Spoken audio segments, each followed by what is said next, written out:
Revitalization Commission meeting on March 8th, 2023. We appreciate the folks who are here this evening. If you look up on the screen, you will see our agenda, and we have a very full agenda this evening. At some point in time, when we finish with item number 3, I'll provide for a public comment period. And I think that, Eric, we had a sign-up sheet. Is that correct? Yes, sir, we do. So we will reserve 30 minutes for a public comment period, and we'll allow a minute per person. Or I will leave about 30 people who want to, and we got more than 40 people here who I think they want to talk. We will give preference to those who wish to make a comment as to the 2 main items on the agenda. They will get the first crack of any public comment. That will be the City of Charleston stormwater updates. We have Mr. Matt Fountain, our director of our stormwater department, and then any comments regarding the West Ashley historic preservation discussion.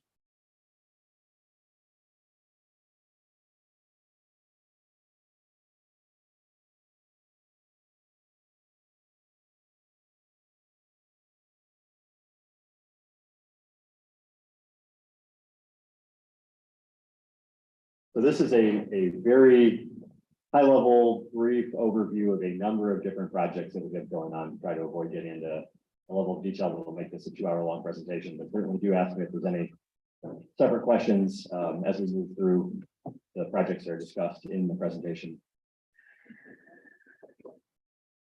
So the first project that these are serious projects we're working on in West Ashley, obviously, is the formatting. First project that we're talking about is currently in construction. It's the Forest Acres Drainage Improvement Project. So this is phase 2. Most likely you'll remember phase 1, which was the West Ashley Bikeway reconstruction that included the drainage work under St. Andrews Boulevard. You don't like the static? Okay, that sounds lovely.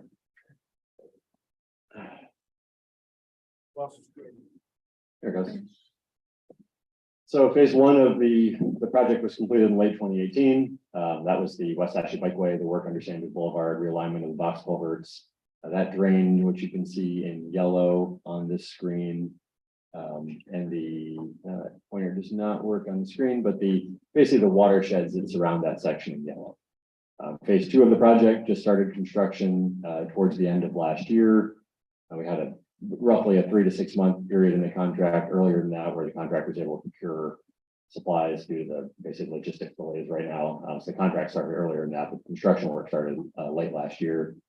They're working through what we call phase 2, which is split into phase 2A and 2B, just from a maintenance or a constructability standpoint, but it's all under the same construction contract. It's an $11 million contract we'll talk about in a minute. It's basically tying in the remainder of the drainage area in red, and to give some context on where we are, I think most people are probably familiar with this location, but that's St. Andrews Boulevard on the right, coming to Highway 61, obviously, as you continue up. Playground Road is the centermost piece. Thank you, Eric. That's where St. Andrews Parks and Playgrounds locations are. Those are the green spaces you're seeing there. Familial Apartments being on the kind of the western portion that sort of forks, the project forks around. So this is an area obviously heavy flooding, Forest Acres neighborhoods.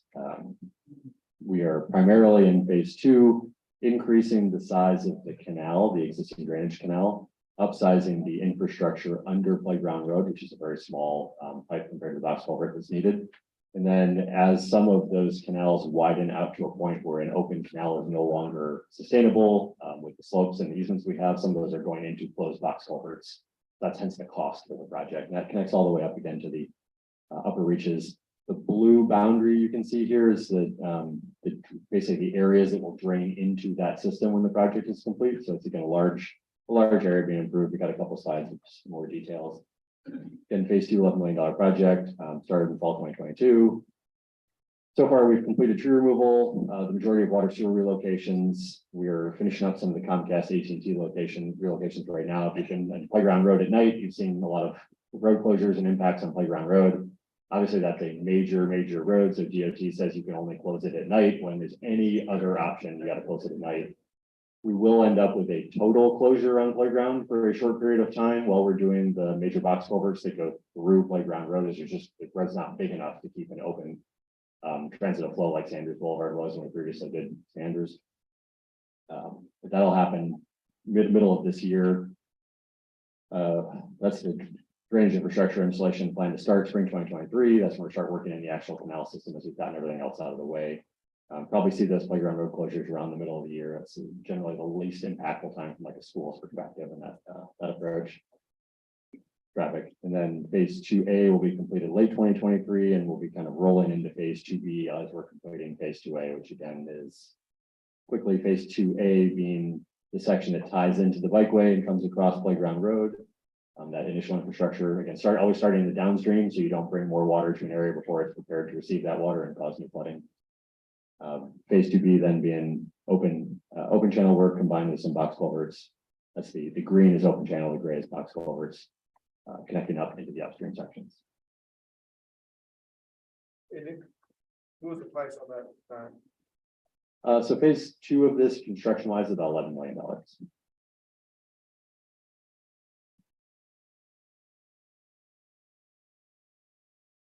So that was all the information I had on Forest Acres. I can either answer questions as we go, or I can roll through all of the projects and then see if there's any questions at the end, whatever you prefer. Any members of the commission have questions for Matt as we go through these projects one by one? I want to recognize that Councilman Patel has joined us. Thank you, Councilman Patel, for being with us. Thank you. Thanks for having me. Any commission members have a question about Forest Acres? Thank you. So second project we're talking about is a slightly smaller project, though still a large project area and certainly wanted some heavy flooding. This is the Dowden area project. So again, if you're looking at the area here, we're looking at the sort of split from the merge intersection. In this section, this is the public shopping center at the top of the page, the Sumark Street site being just to the north of that. It's certainly been an area of discussion. What happens in this location, very good in mind point, is kind of the southern portion of that shopping center, which is actually landing. Much of that water there and to the left of that all flow down through the black highlighted drainage system into an open canal and then across Old Town Road and into basically the open marsh system there near Charlestown Landing. What happens is there's quite a bit of development has occurred without any drainage infrastructure associated with these developments. This is free stormwater regulation, basically. So all that water just sheet flows in, hits some relatively small pipes, and causes quite a bit of flooding as it can't get out. So we went back, did a drainage model for this area, quite a bit of survey, built some improvement options, tried to look for what are kind of relatively inexpensive, really high value wins in the area. And we call these our small project allocation, where councils allocated $1 million per year of stormwater funds that get used in these roughly $100,000 scale projects to do like immediate quick improvements rather than the 5 to 10 years we typically see in like a major capital project that tend to be in the millions of dollar range. So this area, the drainage modeling showed that we had a potential for really significant flood reductions by improving the ability of that open canal. It's the left to right running section of that black highlight, how well it flows into the pipe network that existed under Old Town Road. Originally, we came into the project assuming we were going to have to upsize the pipe under Old Town Road and add new pipes in, which is very challenging in this area, as there is an enormous CWS water sewer line that comes through the section, which would have been incredibly expensive to move or relocate. But when we ran the modeling, we actually saw there's a pretty good network of pipes under Old Town. We were able to uncover some that had been somewhat buried, and then the geometry of that channel had shifted over the years to where the water really wasn't entering the pipes cleanly. It was kind of having to come down the system and take a turn and try to bend through the pipe network. So we've come back with our field operations group, and basically we've acquired some easements and drainage easement from some homeowners who were willing to dedicate for easement and participate in the project. We've removed quite a bit of the vegetation that had grown and basically caused this canal slope to slump down into the channel, and then cleaned out that channel and restabilized the whole thing and gone through and cleaned out the pipes under Old Town Road, reopened the pipes. It's if anyone ever wants to get into some weird engineering, there's some fascinating conflict boxes with that CWS infrastructure under there and how it all works and how it all looks. But basically went and remodeled it all, surveyed it all, and have finished the construction at this point, and are looking to see some significant improvements as we hit these summer rains. Just the slide notes that this area got a lot of attention also because we're a history of sanitary sewer overflows from the flooding. So CWS is also partnering with us on this, and they're building just to the south of that drainage system. We opened a new lift station, new sewer lift station, to try to improve sewer service in this area as well. That's it. That's starting construction now. If you go out there, you can see the work going on. Tom Stunt was our design engineer for this one. Again, we did a lot of the reconstruction work in-house, and CWS is building the station. So this is the after. This is basically that restored canal that you can see. We've kind of cleaned up the geometry, stabilized it, so we don't see that slump at the entrances. And then on the right picture, you can see the entrance under Old Town Road, where we've kind of reestablished that canal smoothly flowing into those boxes, which are not actually box culverts. They are conflict boxes entering into a pipe network that flows under the road through those utility structures. So before you leave that, can you go back to the that photograph? So how far back on the photograph to the left, how far, I guess we're heading west in that direction, how far back will that ditch open up? So we basically took the ditch back to about where the edges of that black highlighting are. So it's the major size portion of the canal. There are quite a few neighborhoods, as you can see, that all drain into that same network. But the real constriction was cleaning up that alignment coming into the boxes. So that's where the majority of the work occurred. What's the expected completion date? So this one is done. This one's stabilized and done for us. CWS is working through their lift station. I expect they have another 3 to 6 months probably to finalize the lift station. But the stormwater improvements are done.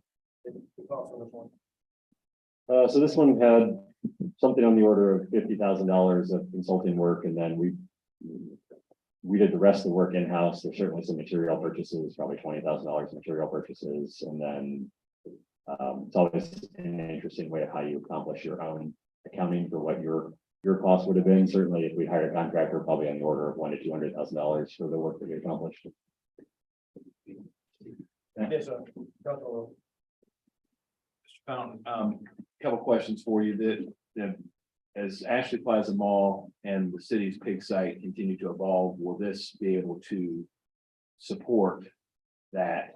Question one. And question two is right across the street, right across Old Town Street from Charlestown and the Charlestown Estates, they continue to have issues over there. I think a lot of it's CWS related, but maybe you can speak to that as well. So to break that into 2 questions, the first question for redevelopment, the way the city stormwater manual works is those parcels redevelop or do work. If they do any land disturbance, they'll actually have to reduce how much volume of water is coming down that system. So that's what becomes now. That's correct. So that will apply, the southern side of that shopping center flows directly into the most constricted limited side of the ditch. That'll be the biggest improvements if you see redevelopment in that area. The northern section, like Sumar Street, flowed down through the Old Town Road system, which is not quite as constricted, but does still flow to that ultimate final connection under Old Town. So that's the first step. That's part of the reason we had changed that design standards manual to prevent exactly what you're saying, where you go out and do an improvement project and then development occurs and basically causes you to have to go do another improvement project. Secondly, for the discussion about downstream flooding, so we do have a few neighborhoods in there that we've looked at some problems. There are some challenges with, as you get closer and closer to marsh, you get lower and lower elevations. We have, I remember exactly this neighborhood. I think this is a location we have looked at adding additional outfall in, is another small project. Which the challenge with adding the new outfalls is always obtaining easement through people's yards. That's the most challenging point. It's a really cost-effective way to improve drainage. It is difficult to get people to agree to let you put a drainage pipe through the side of their lot. We've also, with CWS's lift station is supposed to kind of help much of the area in this region. It's not just focused on Dowden. They call it kind of their Lennovar lift station. So it should provide some general relief across the area. But that is something we still have to go in and do those future projects. Thank you. Matt, excuse me. Quick question. So I live in Lennovar, and so right after hurricanes and the like, I go down to this area and I have uncovered sewage emerging from the manholes and the boxes in this area, which is just to the left, pretty much just outside the black box. there's a box right there that that open canal connects to, and then there's some ditches that feed into that box. Box is a bottleneck. And I've seen debris and branches, and I'm actually not even sure if it's been cleaned out. I'm also familiar with the flooding issues in Lenovar, and I'm not complaining, I'm offering to offer some insight on what I think the problems are. I don't think there's any redundancy in the network in the neighborhood. So there's no self-leveling happening within the stormwater within the neighborhood. And I do think that box is a bit problematic. I'm not even sure if it needs to be there. And it may be creating more problems than it's solving. So it's just a couple insights, but I'm happy to share others with you. You know, that's great input. I mean, certainly we had focused on that, what we would call like the Dowden Basin was the focal point of this project work. But it's good input that, and CWS is working with the sanitary sewer overflows primarily in Lenovar, which they'll see some secondary benefits in Dowden.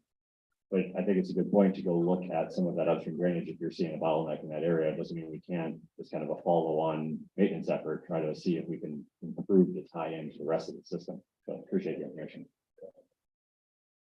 I will add that one of the problems that generated our discussion and we pushing to have this done was at the cul-de-sac, when we talked about that more than an hour, was a result that Matt talked about this a few seconds ago. It was the rain bombs that occurred back, I think, in 2018, 2019. Then that caused the backup of the sewer, and you could see it was bubbling up, it was coming off, and then Councilwoman Moody's question about across the street at the other section of Charlestown Estates, they're having off of Donahue extreme problems with backflow sewer. So it's all somehow connected to this. And we did have a discussion about maybe 2 months ago, perhaps 3 months ago, with Charleston Water Systems is doing with their storage, with their upgrades on their sewage lines, including by Old Town Road, relocating that spot as well. So hopefully all this ties in with one another. Maybe will alleviate the issues you brought up on Lenovar as well. Any other questions on Bowden Court?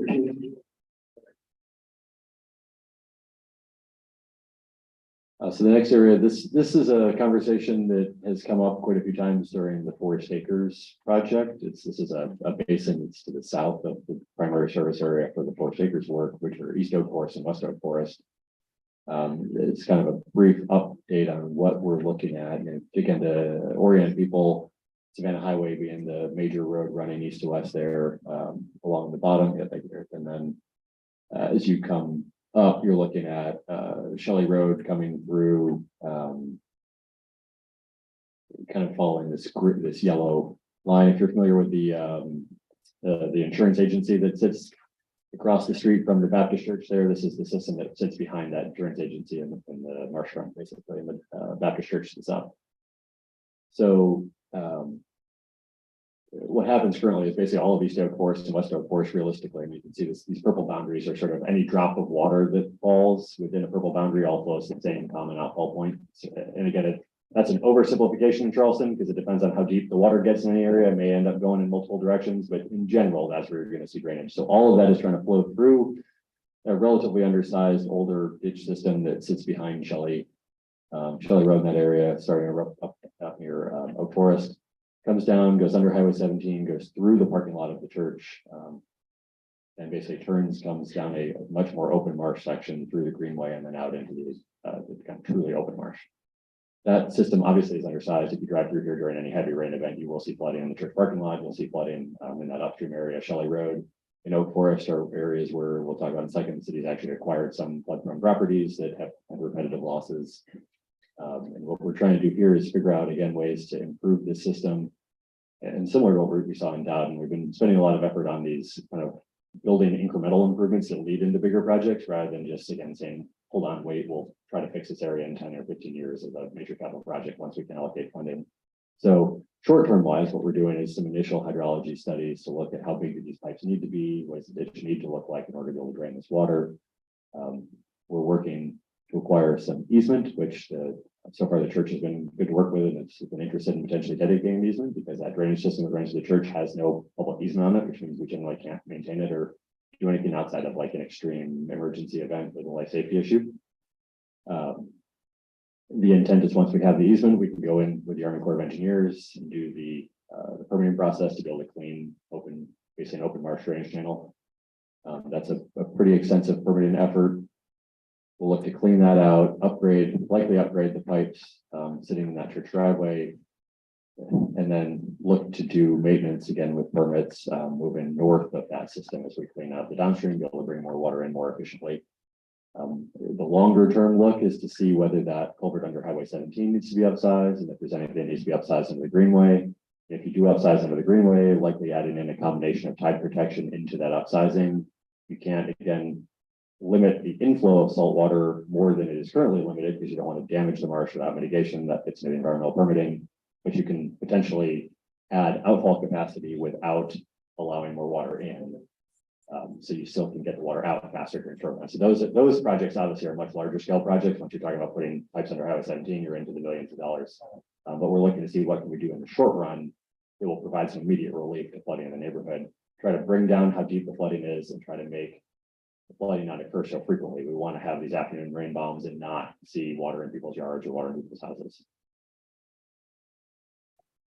I think I hit the wrong button.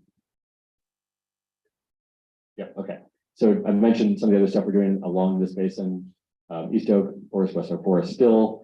This is Oak Forest at Keats. We've acquired 2 residential properties in that area. If you go by, we've already demolished some structures, so they're the vacant properties. We have done design work to do basically rain garden retrofits on these properties where we do a little bit of changing to the grading on the site, replant the sites heavily with kind of like a forested look. You can kind of see the landscaping plans here. Try to uptake more water. In no way do these fix flooding, right? I mean, they're very small projects for a very large basin, but they're sort of like small improvements to make the overall project you need to do smaller and cheaper. In the short run, they still provide some benefit. They do prevent people from purchasing homes that are flood prone. That's what we work with the federal government on these on normally a 75-25 or 90-10 cost split grant for the acquisition. So it's sort of pathways to improvement. The second one, this is on Shelley Road, is another acquisition. This one's a little bit different. It's still undercutting to add some stormwater storage, to do some more uptake. It's also adding a maintenance pathway back to that major ditch system that exists back there that really doesn't have any way to access it other than driving through people's yards. This one worked kind of twofold on an acquisition standpoint. It gives us a way to get heavy equipment back there to maintain that ditch, which previously we had to do mostly by hand.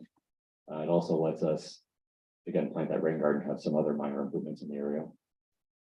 We've done some outreach in the neighborhoods, gone to some farmers markets. This is still probably waiting for construction on these, probably till the fall. So we have to hit where there's a decent planting season. But they're also supposed to be sort of nice looking neighborhood amenities in addition to obviously being stormwater features. So this is just very basically a summary of what I just talked about, looking through the pathway ahead, finalizing those easements, obtaining permits, going through and cleaning, doing those retrofit properties, and then trying to reassess from a more of a capital project standpoint. Do we need to do something under Highway 17 or under the Greenway for the next set of improvements? So moving on, this is the Any questions on this? East-West Forest. So moving on quickly, this one's Citadel Woods, Wildwood area. This is again Highway 17 being the Savannah Highway, sitting left to right. Thank you, Eric. 5.6 coming in. Citadel Mall kind of sitting just up above the reach there. Thank you. So the area we're talking about here is sort of the bottom right section of the drawing. This is the top of Air Harbor, moving into the Citadel Woods neighborhood. And then going north of that, it's into the Wildwood townhomes. Ruby Tuesdays is kind of the landmark, I guess, on Highway 17. They did not pay me to say that.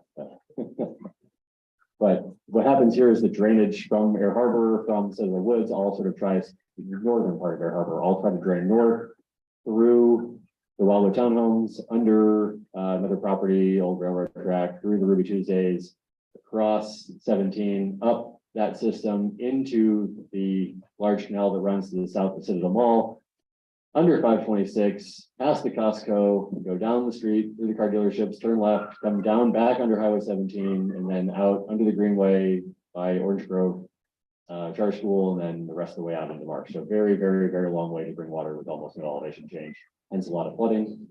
We've been looking at some alternatives out here. We built some temporary improvement projects. This is one the city's doing in collaboration with the county. The county's done quite a bit of work in this area with us. We have an overlap jurisdiction in the bottom right, as you can see. The county having a lot of Air Harbor, the city having a lot of Citadel Woods. The short-term work has been basically cleaning out the system, installing some much improved channels to connect into that existing northern outfall. As I'll show in a second, the city's added some storage in collaboration with the Walla Townhomes, who provided a drainage easement in this area for free and to try to lighten the flooding that occurs in their parcel. Then the county has been working with a consultant to figure out if there's a better option to come down the Greenway with this outfall and basically skip this whole pathway through the Citadel Mall drainage system, which already has challenges in flooding. There'd be 2 wins from doing that again. You get much better drainage for Air Harbor, Citadel Woods, Wildwood Townhomes, and you would take that load off of the Citadel Mall system, which that's the whole DuPont Wapu watershed. It floods, as we all know, on DuPont and Wapu, and most of the neighborhoods within that basin, we'll talk about this towards the end of this presentation. So again, the typical flooding we see around the Wildwood Townhomes is on the left. We came back on the right, and these are kind of in construction photos, so they're perhaps not as beautiful as some of our other photos, but added in some drainage ditches and storage systems to help bring this water more efficiently out of the areas that currently flooding into that drainage system. It's my favorite. Any questions on Citadel Woods? So this is the Windermere project. So this is another neighborhood scale project in the Windermere neighborhood, primarily Old Windermere, though there are some improvements to some of the surrounding areas as well. For reference on this one, you're going to see the Greenway moving across the page in this situation, east-west. That is the Windermere Shopping Center on the bottom right, with the earth there. Again, not a paid advertisement. So this system is extremely constricted and challenging. If I was trying to drive through here during flooding, the county has a library that floods repeatedly in this location, one of the more popular libraries in the area. The shopping center has flooding challenges. Windermere Road has challenges. Many of the roads flood regularly and make it impassable during heavy rain events and high tides. So the city's again taken a more layered approach on this project, similar to what we've been talking about. William Ackerman is the road that runs north-south there in blue, one of the lower, more flood-prone roads. We've gone in and added check valves and some minor berming along that system that has kept the water during high tide events, extreme tide events, from flooding Ackerman or from flooding Windermere up to a certain level of service. If you get a high enough tide, it actually comes up and over the land and over the berm. It will still cause flooding, but we'll see much less frequent flooding with that work that's been accomplished. We're going to talk about it in a second, but the outfall to the south there through the marsh is heavily constricted, causes flooding on Folly, causes flooding on some of the northern and eastern portions of this neighborhood that drain through that Folly system and out through that outfall to the south, and then across the street on Folly, on the east side of Folly, both in the Crescent and some of the section of Windermere that is on that side, heavy flooding again to the outfall.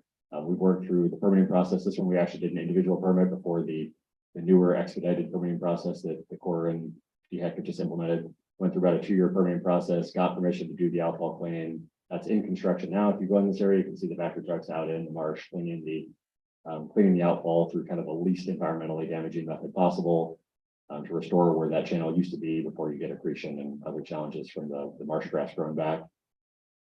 That's about a $250,000 worth of work that's going on right now for that outfall cleaning. What's pictured on the screen is primarily the remainder of the improvement project. We've completed quite a bit of survey work and stormwater modeling work in this area. Come up with basically right now the whole neighborhood tries to flow stormwater down William Ackerman Road through a single 24-inch pipe that has some sewer utility crossings in it, so it doesn't even have the full 24-inch flow capacity. Obviously, that doesn't work, causes enormous flooding.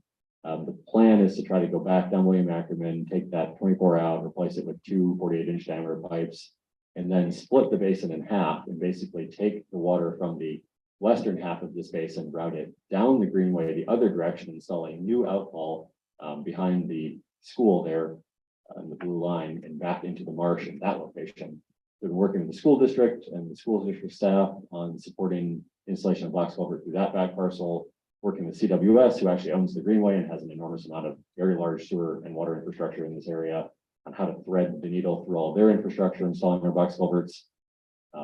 This one's getting in towards final design so we can move into permitting. This is a very large project. We've had support from Representative Stavronakis as well, with the state earmark towards this project and some of the work that we've been doing, as well as the city council contributing millions of dollars into this work. Outfall cleaning, just as a quick highlight, this is that outfall I was talking about. We're basically sitting on William Ackerman right now, cleaning towards Folly Road. We've made it about as far as the building line there. The Half Moon Outfitters, that area. And then we'll continue out the rest of the way to Folly Road, then turn back around and go on the outfall section in this area. Should see some significant drainage improvements. Again, it's certainly not going to fix flooding, but it will allow water to get out during low tide events. But right now it often gets impacted in by that depletion. Any questions on Windermere? That's one. Just thank you, Matt. Thank you to everybody. It's a very exciting project. Long time in the making. Thanks. And then, so this is the DuPont Wapu drainage project. This one has been a long ongoing discussion. The county and city have collaboratively working towards this for many years at this point. This is the base, about 1,600 acres of drainage basin that all try to flow on that same pathway I talked about earlier under 526 and out through Costco. It's a lot of water trying to go through a very small, very flat system. We broke this into really it's 10 project areas. There's 11 shown. The 11th is a private property on the school. We kind of came up with some ideas for what they could do for drainage, but it's not something we're intending to implement through the city government. But the other 10 projects are all planned for implementation. Areas 1, 2, 3, and 4 are sort of in the first round that we've been working through. The major challenge so far on these has been the acquisition of easements. This is obviously it's a relatively high value commercial area poised for redevelopment, and we are working with a number of property owners trying to figure out a final path forward with those easements to do the drainage improvements and get this project underway. In a little bit of detail, area 1 is basically improving that drainage. There's a canal and drainage systems along Orleans Road. I'm trying to improve where Hazelwood, Taborwood, the neighborhood just to the right there, Eric. You go up and there you go. All the homes on that strip there, it's kind of the Hazelwood section coming through. All of that basically gets flooded by water not being able to get out through this Orleans corridor. Looking at improving the section along Orleans and the canals that go down through this property into the southern section around Citadel Mall. Area 2 is down basically where DuPont and Wapu were near Highway 17. This is where the kind of the round property that was formerly a car dealership sits, trying to help the road drainage in DuPont and Orleans in this area. Get them upsize pipes, upsize some canals, get that water into that system again more efficiently. Area 3 is looking at some work on the backside of the Citadel Mall. We have a kind of a concept plan. We've been in discussions with the Epic Center development team on of trying to open this up into basically a really long linear pond and making that an amenity for the mall complex with walking trails and other items, but also providing stormwater storage. Because right now, obviously, the mall does not have much in the way of stormwater ponds. It has these 2 very small ponds to the north. This would give a chance for the water that currently comes off of the relatively high property in the mall and kind of pushes everybody else's water to some extent back upstream to be able to flow out and to be stored within the property. So I think there's some real potential here. Anytime you have a chance to do like green infrastructure, open water, you try to look at it as like a development amenity, and that's something the team's been really interested in, and they're evaluating kind of will that work in their financial model right now and come back to us. And we have really high optimism on this one. I think there's some potential for improvement. It would be a really neat project, and again, trying to leverage in multiple ideas, right? Doing an amenity at the same time as you're doing stormwater improvements instead of trying to do each one separately with budgets that would end up being twice as much. Question I don't know. How has the recent ownership change of the mall affected the timeline of this plan? That's it. There it goes. Well, wait. I think we're away. Okay. Yep. So the new ownership basically has said that their intent is to move much faster, I think, than the previous ownership had moved. They wanted to go out and reach out to one of their stakeholders in their redevelopment plans for the property and confirm with that stakeholder what kind of the final alignment was, and they were hoping to come back to us in the next month or two with basically a go, no go type approach for this. So we're optimistic. We'll know a lot more. If this gets delayed, what we're gonna end up doing likely is pulling out the other projects that don't require the easement and moving forward with those and putting these on hold and say we'll get to them when we can get to them. But it's much more efficient to do everything at the same time if we can. Then area 4 is basically this work in the southern portion, looking at adding in some check valves potentially under 526, looking at doing some improvements to that canal and the system that kind of ties in that location just to help get that water out again more efficiently. Project areas 5 through 10 are projects that the city has kind of been working through a number of different grants and earmark request agencies looking for additional funding to move forward with those projects as well. But you got to build the downstream project in this space before you can build the upstream project, or else you would really cause some flooding issues on those downstream properties. Church Creek flood storage. So this, Before we leave the DuPont walkthrough, Yes, sir. to the east of your project area, we've got some serious problems over there between where y'all are working and where the Summer Park outfall is. We get 9 feet of water in that ditch every time we have a major rain event because it can't get under Walker Road. And you've had a couple of cave-ins over there in the last couple of years because there's no shoulder over there either on either side. I took some video during the last rain event, and there was 4 to 5 inches of water washing over Wapoo Road after it came out of the 9-foot deep ditch and flowed across into the property where there's a duplex about 3 or 4 houses below me. They had probably 15 inches of water in their yard going back over to Overdell, I guess, where y'all, I think there's some property off of Overdell between Wapoo Road and Overdell going toward Capriana, where y'all have like a maintenance area back behind the lots on either side. It's kind of an interior parcel. That's where all that water is going. And apparently there's some other problems in the storm drain about that same point. And I've got video of this with the water pressurized to the point that it's blowing out of the manhole cover a foot high. And I'm not in the flood zone. I'm about 14 feet, but everybody below me obviously is flooding. But when that backs up, we flood too. The last event, I had to open my garage doors and the back door of the building to allow the backyard to drain to the storm drain. And I've had some conversations with y'all over the years about the Stonewall Park outfall.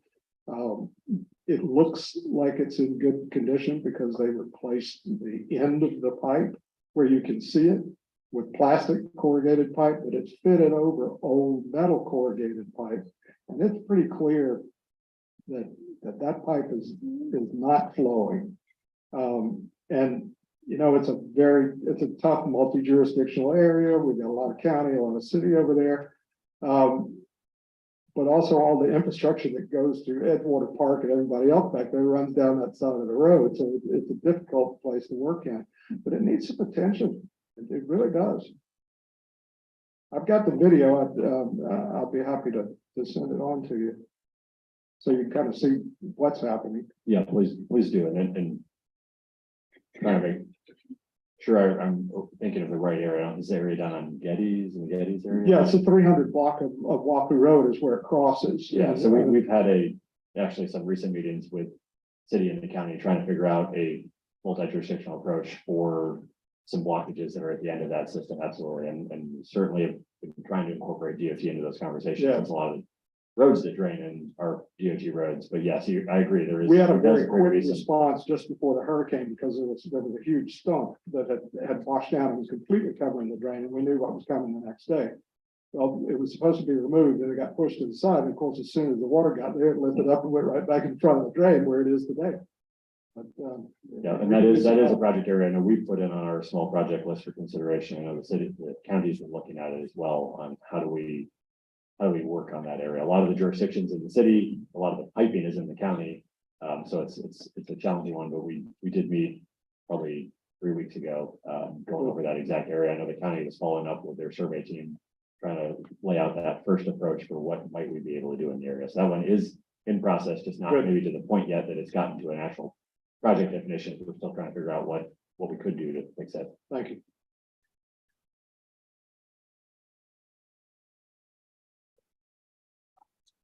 It's not always that I can be quite that on top of things. I promise we didn't prepare that beforehand, but yes, that is a serious issue. It looks like it's collapsed. I agree. Church Creek flood storage. So this is Glen McConnell coming in on the bottom there in the West Ashley Circle, and then Beach Ferry Road coming across the page to the section to the north where we're working is sort of the Shadow Moss neighborhood golf course located back up to the right there. So what we've kind of shown on this map is this existing drainage system that runs through that neighborhood. Again, not a lot of storage ponds, some storage ponds in the neighborhood, but not a lot. Obviously, I think most people are familiar with the heavy flooding throughout this basin. City had adopted late 2018 customized stormwater regulations for the space, and anything that gets built in here has to hold all new water for 72 hours, do rate reductions. It's an incredibly stringent set of regulations. But that doesn't fix today's flooding, it just prevents the worsening of flooding. It means any properties that get built have to basically help improve the flooding as part of getting built, even from a greenfield site. And most of the commercial properties in this location that are being built are located within a TIF within the city, where the money from that TIF then gets reallocated into drainage improvements for the basin. So it's a complex basin, a lot of money going into it. The city's working through a National Fish and Wildlife Foundation grant right now, in addition to a large amount of acquisition that we did, mostly from the 2015, 2016 storms, again with FEMA grants to acquire properties that were flood prone and purchase those properties. What we're doing in this now is going back into those properties and retrofitting them to hold more stormwater at a scale that actually does start to make a significant drainage improvement because of the number of properties we've acquired. So the area is kind of showing this linking of how all that drainage connects together. First, we've been working on Mallard Court and Wolf Drive at the bottom. We've just finished first sub portion of construction, basically retrofitting about half an acre of property there. We're finalizing design right now to go into construction this year on the second portion of that work that would connect it into the drainage system. But basically, these are retrofits, again, around an acre in size to hold water and help that neighborhood, Shadowwood, drain out more effectively into that canal system. We're currently it's choked down by a couple of 8-inch pipes and really can't drain. It's had heavy structural flooding in the late 90s, in 2000, in 2008, 2015, 2016, 2017. The property to the north there, Bridgepoint Townhomes, I'm going to show some details of some of these. This is a much larger site, 5 or 6 acres, where we bought out a whole unit of townhomes that are sitting on an island in that neighborhood that's basically surrounded by the drainage system. We basically demolished those townhomes, and we're going to go back and turn that into what we call an ecological park, like a very large scale 5 acre for us, 5 acre park setting that has walking trails, has wetland meadows, hold a lot of stormwater in that location. These are being built in like a nature-based methodology that's ecologically beneficial. That was one of the main goals of the National Fish and Wildlife Foundation, who's contributing about $1.5 million into the project work. We've had some other funding from Nature Conservancy and a couple of other partners on the project. And the bottom project there, Crosstown Church, this is kind of where the canal comes down to the CSX rail line. We've been working with the church and acquiring property in that location to basically create more of a distributed wetland area there, which will act as floodplain for our existing channel to spill over and flood in those locations rather than flooding in all the streets and people's homes that it currently does. So just as a sense of what that looks like, this is the Bridgepoint locations, again, 5 to 6 acres surrounded by the canal, trying to build in these kind of floodable meadows, wetland features. It has walking trails for like birding, probably add some fishing in. We are doing the purple section there is a playground, like a more formalized playground. We're not adding parking on the site, so we're trying to keep it at a relatively small scale because otherwise we're going to create a lot of negatives for the surrounding neighborhood. Also with the grants, there's very few things you can do that add impervious area, but this should provide quite a bit of stormwater storage during major flood events. This is what the smaller one looked like. Kind of, again, you can see the homes that were acquired in this existing slightly smaller lot neighborhood. building basically, again, a little bit of stormwater storage that flows through from the right of the screen out to the left, and then on the left, it'll actually flow north, and we're connecting it through a open channel / pipe system into a major canal that runs to the north of this, to the top of this. Right. That was the end of the Church Creek one. If anyone has any questions on Church Creek. I guess briefly, the right one is constructed, though not vegetated out yet. It's just very early in its kind of beautification element. The left section will go into construction this year. At the same time, the Bridgepoint Townhome project goes into construction. And then the church section, it's in the vicinities of the churches across town. That should finish design this year and likely go into construction next year. That, on that project, we talked about $50 million was one of the estimates. So the estimate for this, one of the project ideas to try to reduce flooding in this basin was to build a pump station to drain out the surface channel. The estimate on doing a pump station of that scale was at least $50 million, yes. So this project outside of that would be what ballpark? So the work we're looking at right now is probably on the order of $5 million for these construction projects. So it's a little interesting to make estimates right now with the construction market, but that's generally what we would assume if we get good solid construction bids. This is not necessarily, again, going to completely fix everything. This is the first step towards mitigation. We'll be looking at follow-on projects in the area, but we are certainly trying to come in at less than $50 million for a pump station that provides no secondary benefits to anyone. Yeah. Requires quite a bit significant ongoing operational expenses. So just the last item, briefly, I think we had this on the agenda as well, was talking about our stormwater development regulations. We've touched on some of it, but the city's made significant changes to its manual. I just highlighted a few requirements of the manual. I can certainly talk about any of them in more detail if we want to. One of the most impactful is looking at making sure your project assesses its impacts on the entire watershed, not just will your project site flood, but will you cause worsened flooding in any of the properties around you or on the drainage system going out through the neighborhood, which has not been the traditional method for design. In a lot of areas with elevation change, it's not the same risk factor that it is in Charleston, where you're so flat and the water just having to go sometimes. We require undeveloped properties and basins with flooding to demonstrate no negative impacts. So basically, even if we have these things called special protection areas, which are basins, stormwater watersheds that have areas that have flooding in them, basically. And we say if you're going to build in those basins, if you're building on a greenfield site, if you're building on something that's never been developed, you got to show that you're not going to worsen anything by building versus what that green site was doing. You don't have to necessarily, it's not completely controlled to the point where you're completely mimicking the green site, but what you're often doing is sort of mimicking a green site for about a day until the watershed's had time to drain out, and now you're adding your water in when there is capacity again for your drainage. In many ways, in West Ashley at least, the more impactful requirements have been in inner West Ashley and some of the redeveloping areas of West Ashley, requiring developed properties and basins with flooding, again, these are special protection areas, to come at least partially into compliance with our current standards. So when you see these old shopping centers that have no stormwater requirement, they're 100% impervious under the way most manuals are written. You don't have to do anything when you redevelop your parcel because it's all impervious. You can't make it worse, right? No matter what you do, it's not going to be any worse. Therefore, you get an approval, even if your site is causing flooding or your site is part of a basin that has flooding. The city did not choose to go as far as saying you've got to bring your site fully into compliance as if you were building it from scratch in the current, right, as if you were taking a grass site and building it. And that was because we didn't obviously want to damage the potential for redevelopment in West Ashley or in downtown or other areas.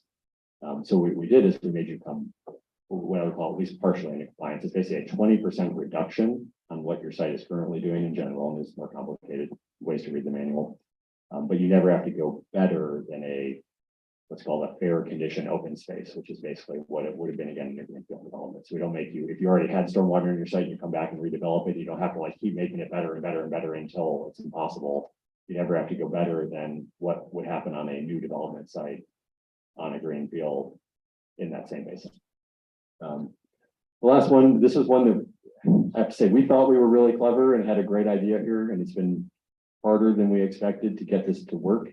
We included evaluation-based redevelopment activities as a standalone ordinance that council had passed, where basically it said if you did more than 50% of the value of your land buildings in work, any kind of work, if you're doing remodeling, you're doing aesthetic upgrades to your buildings, whatever it is, you would have to come back and either increase your pervious area or do some very minor volume or rate controls compared to the full requirements of the manual. Saying you're investing a lot of money, this is your opportunity to do a little bit for stormwater.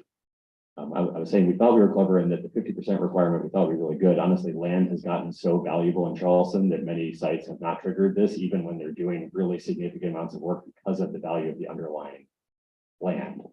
So it still does get triggered sometimes, but perhaps not. We thought as shopping centers came in and did a lot of the remodeling, you'd see this get triggered and start to bring those in.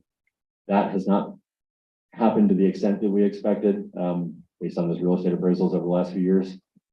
But it does still have some benefit, and you do still see it when you get very high value properties with a lot of building on them that get redeveloped. That still does matter. It's just not quite the extent we had originally envisioned. Something to think about. Anyway, that was the presentation. Happy to talk about the manual in any more detail if anyone has specific questions on anything.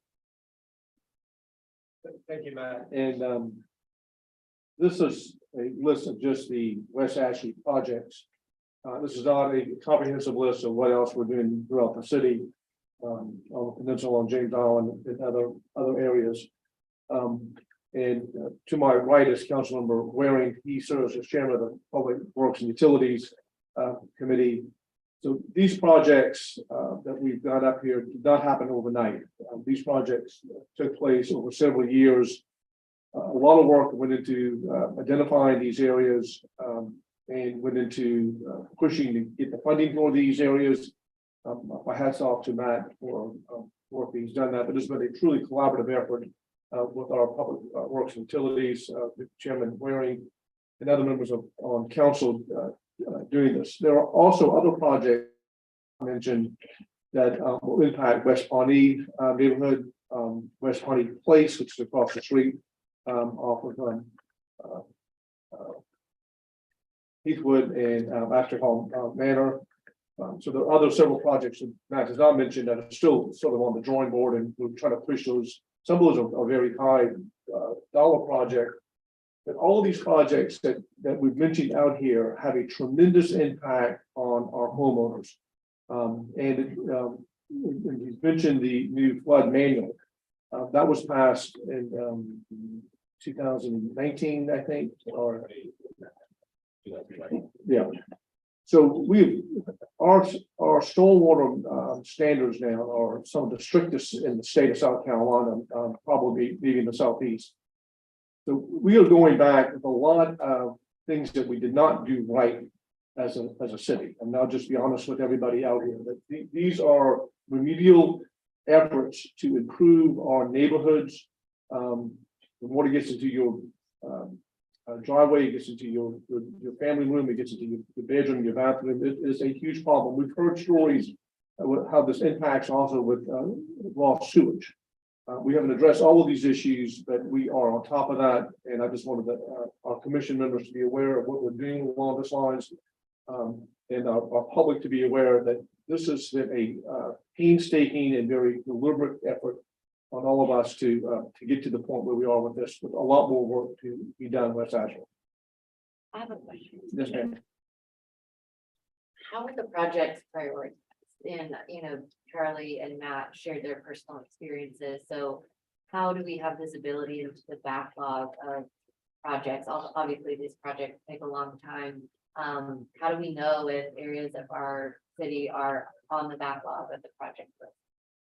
But Matt's ready to take that question. Sure. Yeah, so a lot of these projects are, I guess, what I would refer to almost as legacy projects, where these are phases or these are projects that have been in design. As we talk about capital projects, you typically looking at like a 5 to 10 year time frame. So they've been funded, they've been making progression. The city did work a couple of years ago to implement it's called the quadruple bottom line priority modeling system that basically looks at what's the traditional economic cost benefit of a project, what's the environmental cost benefit of a project, what's the social justice cost benefit of a project, and what is the operation and maintenance impact of a project. And then basically it looks at, doesn't try to create like a hard and fast quantitative score necessarily, though it does. What it tries to show is, are you bettering or worsening like a subset of areas within those projects? So that gives you a sense of how do projects do on this system of the city's values, basically what the city values. from a stormwater perspective. The step then is as you're allocating future funding, basically, how do you look at that valuation and assign that funding? We have a budget ad hoc committee at the city that makes recommendations to council, and then council makes those determinations based on that information of where to allocate money as it comes in. One of the things for the city, very interestingly, is we've been incredibly successful, actually not gonna order now for that, on grant acquisitions. So grants also drive some of our prioritization, that if we can bring in more than 50% of the value of a project, that certainly improves the benefit to our cost ratio. So we have a series of projects right now that we're working on where we have either state infrastructure bank funding or National Fish and Wildlife or HUD CDBG. So that it's almost, I could go into that for a whole nother presentation, but there is a component of that as well in the valuations. But I think that's going to be one of the big topics as we start to complete many of these legacy projects and start allocating the next generation of funding the next 5 years out. How are we prioritizing? How are we valuing? And it is part of the reason I think, by Councilman Ware and Councilman Shake talked about this in great detail, for that matter, on the Public Works Utilities Committee, created the $1 million small project allocation to say, instead of, kind of rolling the dice and hoping your project receives funding and gets into these large projects, and what can we do in the short run to give more relief with a separate pot of money that isn't competing against, mega projects or against certain areas, but also that money informs what needs to be done in the larger project, because frequently one of the challenges with any kind of engineering is someone will say, hey, what would it cost to go fix flooding in DuPont Water? And as an engineer, they're like, well, just tell us. And you're like, well, I need a couple of years and hundreds of thousands of dollars to figure out what it will take to do this. So you have to allocate money into projects to do that, to figure out whether you should allocate more money, but then you have some costs and you run into this challenge of legacy projects that you want to keep funding that project because you started it. And that's where we kind of backed out of that habit, started with small project allocations, look at how projects will work, do some short-term kind of high value, low cost improvements, and start building that, what do you call, like a pipeline for building out future projects. So you're constantly moving from design on one project and design the next project as that moves to construction. That one moves to construction, the next project comes into construction. So that's the capital improvement plan that we've basically been putting together. So it's a really good question, a lot going on in that side of things, and will really come to light over the next couple of years as we make some of those long range financial decisions. Thank you. Any other questions for that? Peter, can I just real quick? Matt, is it truly, it has to be a holistic view. Obviously, these watersheds, we don't control where somebody much more powerful than all of us deciding where these watersheds are going to be. Is it a truly holistic view, knowing that if we're coming across from East Oak Forest, which is primarily city, and then we're coming across Savannah Highway, which is primarily county PSD, do we say, oh, well, we're going to stop that ditch right there, and we'll let the county or the DOT take care of, to Charlie's point? Because we've seen, I happen to live near Charlie, so I've seen it personally, but is it a truly holistic view of, okay, this watershed, we know we've got to transverse this swath of county property?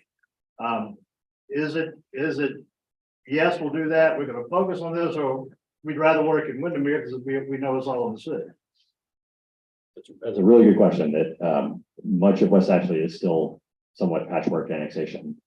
It is incredibly important to make sure we are talking to each other. I think the county, city, and the town of James Island have actually, stormwater is probably the area we've been the most successful in aligning our interests and collaborating on project work.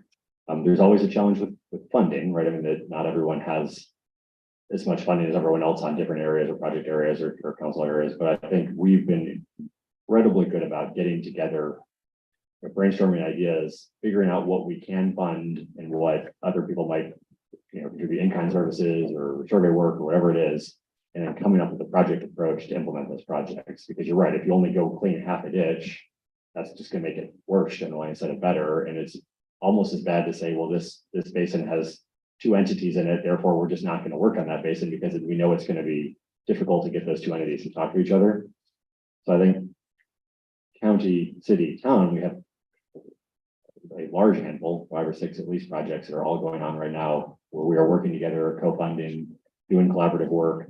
I could go through those in great detail, a bunch of Jim Down, a bunch of West Ashley. But The big thing. it is important, and I think, I mean, honestly, we've tried to use stormwater as a good example of saying, hey, this is something we need to continue doing as entities in all of our areas, because it all ties together, right? It's nothing we do is really standalone from one entity to another entity, and I think if you go back 10 or 15 years, especially, there was much more of that. I should still with DOT is DOT, and they're gonna go do their own thing, and the cities, its own thing, and it's gonna do its own thing, and it kind of its own thing, and that's some of the challenges we have, is that as you get into drainage, and the water doesn't care about jurisdictional boundaries, it tries to move through that system. And we often did create some flooding challenges and traffic challenges and everything else, right, from not having that level of communication. So I was previously at the county before I came to the city, which may be a backdoor way into creating some of that cooperative approach, but it's something that we're doing a really good job with. I think Senator Sen, some of the other legislative delegation have created their flooding task force to try to help bring DOT into the fold and connect some of those. That's more of a maintenance side than a capital project side, but that's had some value. And then we certainly have a number of commissions similar to this, where we try to look at areas of town and say, hey, how do we get all the stakeholders? And it's not just really for stormwater, it's not just the city, the county, and DOT and the town of Jamestown, right? It's also how do we get CWS engaged? How do we get the utility companies engaged? Playground Road, we ended up working with AT&T to relocate an enormous duck bank that AT&T had running down Playground Road. They went and that's why if you saw Playground Road closed maybe a year ago, that was the work that was going on. And that was a huge partnership that they spent probably well over $1 million doing their relocation work to enable us to be able to come in and do drainage work. We had to work with St. Andrews Parks and Playgrounds on drainage easement acquisitions through their properties to be able to improve the canals. So there's always multiple jurisdictions that have to talk to each other. Thank you, Matt. All right, we've been at it for about an hour. So that's a lot of information, a lot of detailed information as well, Matt. So thank you for spending the time on doing that. Once if you need to ask any more questions, we will move on to our second item, which is the West Ashley historic preservation discussion. Thank you, Matt, for coming in, and appreciate the work on that.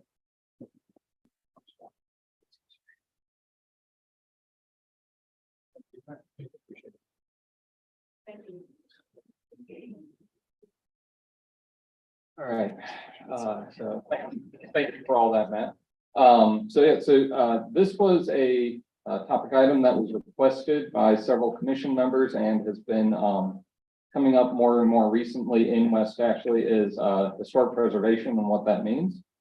So I'll do just a very brief groundwork on this one. So the city has 4 plans that have addressed West Ashley and historic preservation and the needs for it. The first one was the preservation plan done in 2008. That one, it was a preservation plan that was done for the entire city. This is just the section that pertained to West Ashley. In it, it recommended creating area character appraisals, designating Wapoo Heights, Crescent, Windermere, South Windermere, Burnstown, Moreland, Avondale, Maryville, Ashleyville as conservation districts. It also recommended extending the VAR across the river for oversight for new construction, alterations, demolitions of portions of this area, as well as the Ashley River National Register Historic District, which that's each year said the plantation area on the river. It also recommended doing a preservation manual that would take into account how to conserve and adapt buildings for modern use, and then protecting historic commercial areas such as Avondale through different zoning methods. Next, after that spurred on 3 area character appraisals. 2 of them are for the West Ashley area. Within those, those reports recommended the creation of conservation districts again. And I'll get to what a conservation district is in a little bit further down on this. It also recommended expanding code enforcement for property maintenance. We do have livability that comes out for any city annex property out here, so that was a check mark on that one. It also recommended creating demolition review for the old Windermere neighborhood. It recommended submitting the Coburg Dairy Cow for NRHP. And it also recommended pursuing NRHP for Old Windermere neighborhood.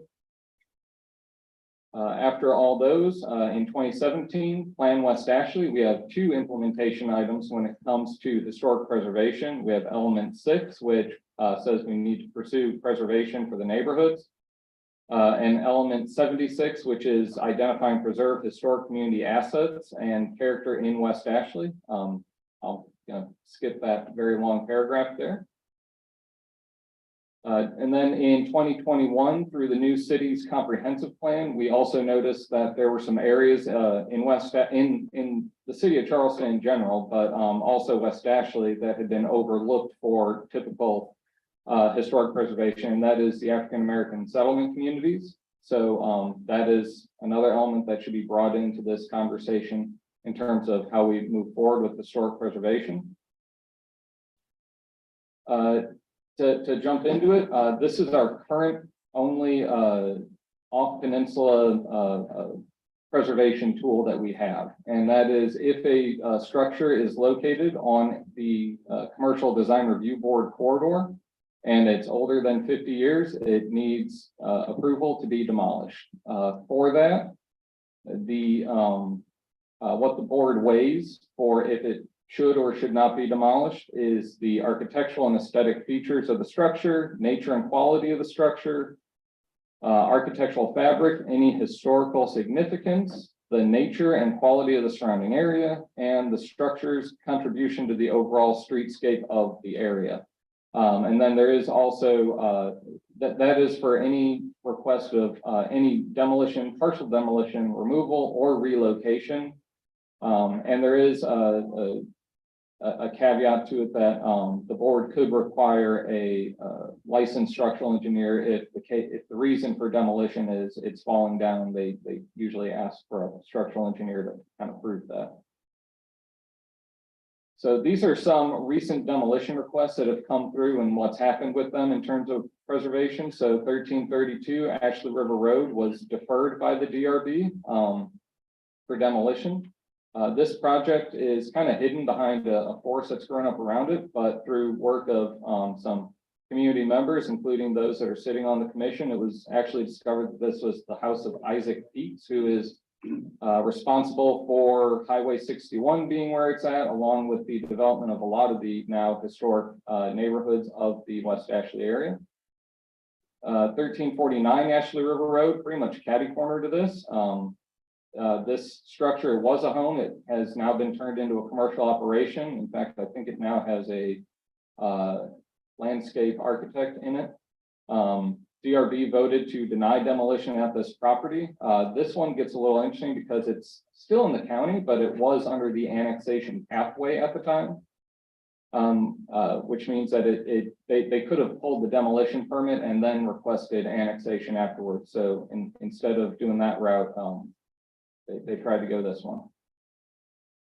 2319 Savannah Highway. This was a former dry goods store and grocery store located out kind of near Savage Road. DRB voted to approve the demolition on this one. Community presented history of the family and the importance of the structure. This was the only dry goods store that far out from the center area for quite a few decades. 1731 Savannah Highway, again, former residents turned commercial. DRB voted to deny the demolition based on the uniqueness of the structure. And then, see. Oh, did I go? Okay, there we go. Sorry, I hit the wrong button on it. 8 Stalker Drive. So this one is outside of DRB jurisdiction. This is in the neighborhood of Old Windermere. It was requested for demolition, and through community involvement, the applicant actually pulled the demolition permit. And so now they also secured support from the neighborhood for some variances to achieve their original goal, which was to get a second home built pretty much adjacent to this one. We also had the DuPont Station, former Limehouse produce shed, which was demolished in 2016. That was done through the county, no historic preservation oversight. 534 is in the DRB purview, so that's a mistake on this slide. Sorry about that. That one has actually been up to DRB twice for demolition request and then has been denied twice. It is now sitting vacant and probably in risk of structural issues.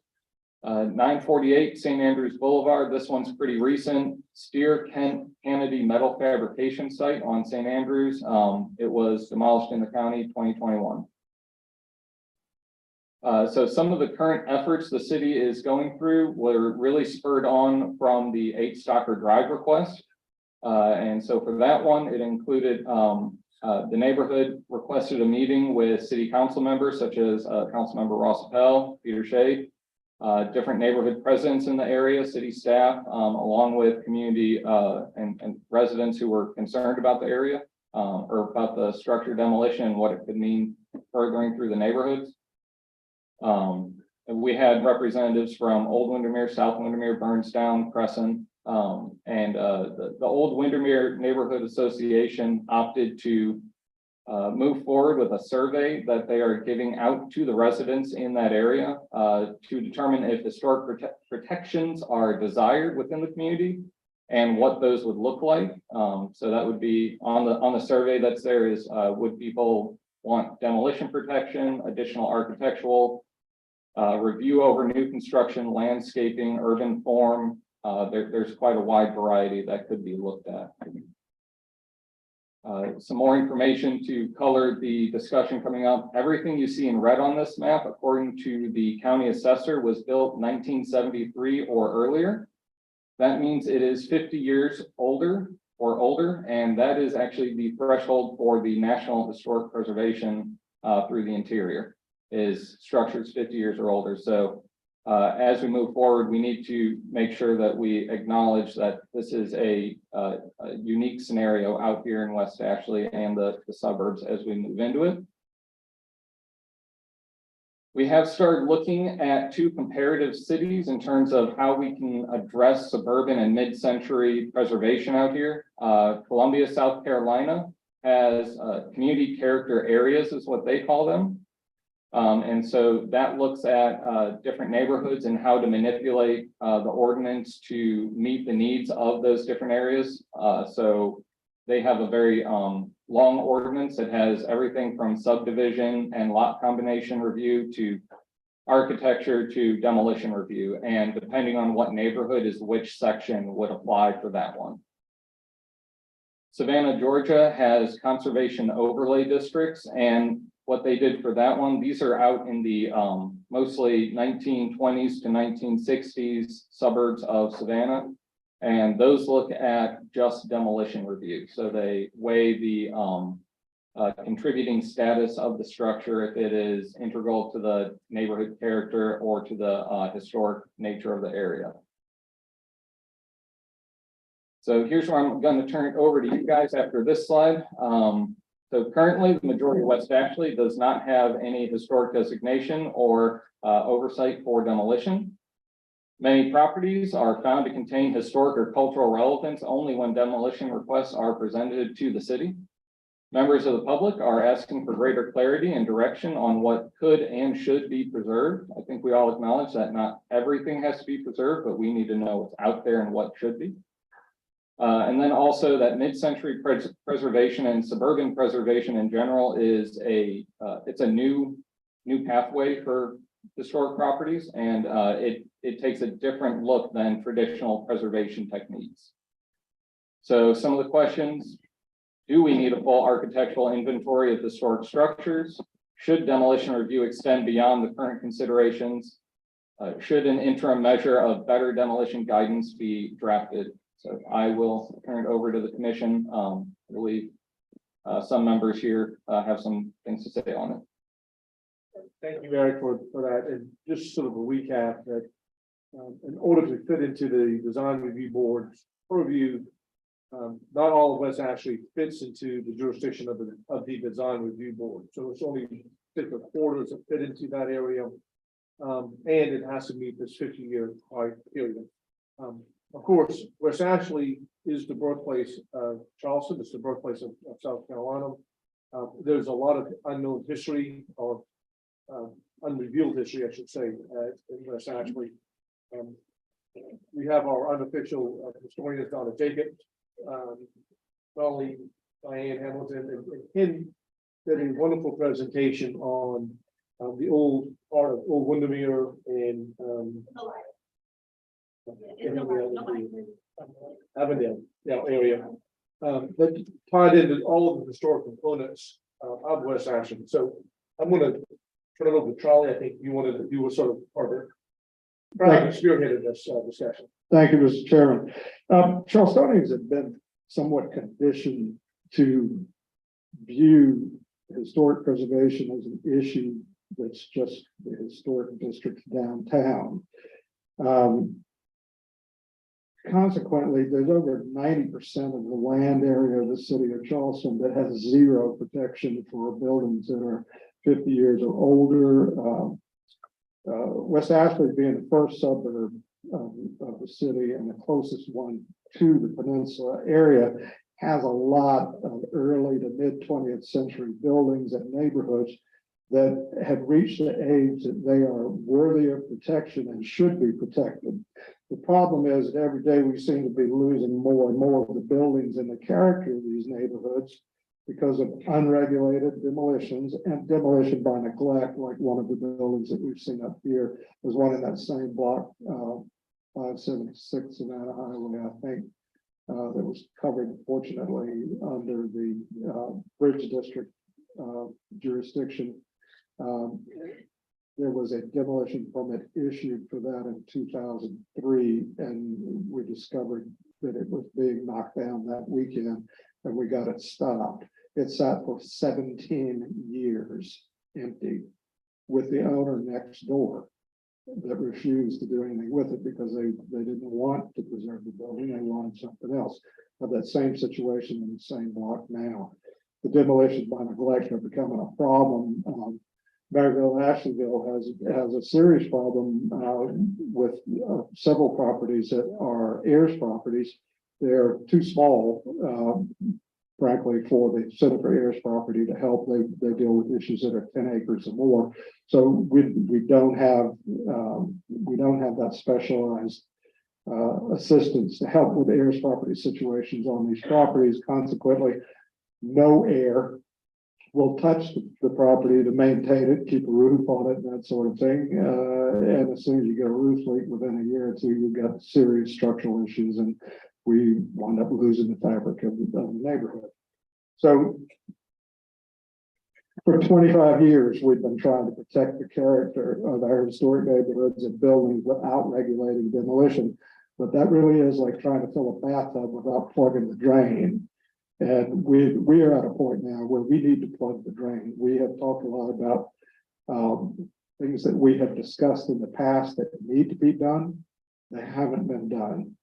We have discussed and frankly been promised that we would have protections for our older historic buildings and to help protect the character of these older neighborhoods as we go through redevelopment in West Ashland. It has not occurred. We're still being promised. The work that's being done in Old Windermere right now is helpful, but we need to admit that the underlying problem for all of the city of Charleston off the peninsula is that we have no regulation of demolition, and in the time it takes to get these ordinances passed that we've been promised, we're going to wind up losing a lot of the fabric of this community. And it's time for us to put a stop to it. And I'm asking the commission to recommend to council tonight that we pass a resolution tonight or just agree that we will recommend to city council a temporary citywide moratorium on the demolition of buildings that are 50 years or older until those ordinances and protections are in place that we've been promised. We heard all through the Plan West Ashland process that we wanted our neighborhood character to be protected. That requires stopping the demolition of the fabric of the neighborhood, and we need to do that. And I'm asking for that to be done tonight, and I would like to place that in the form of a motion.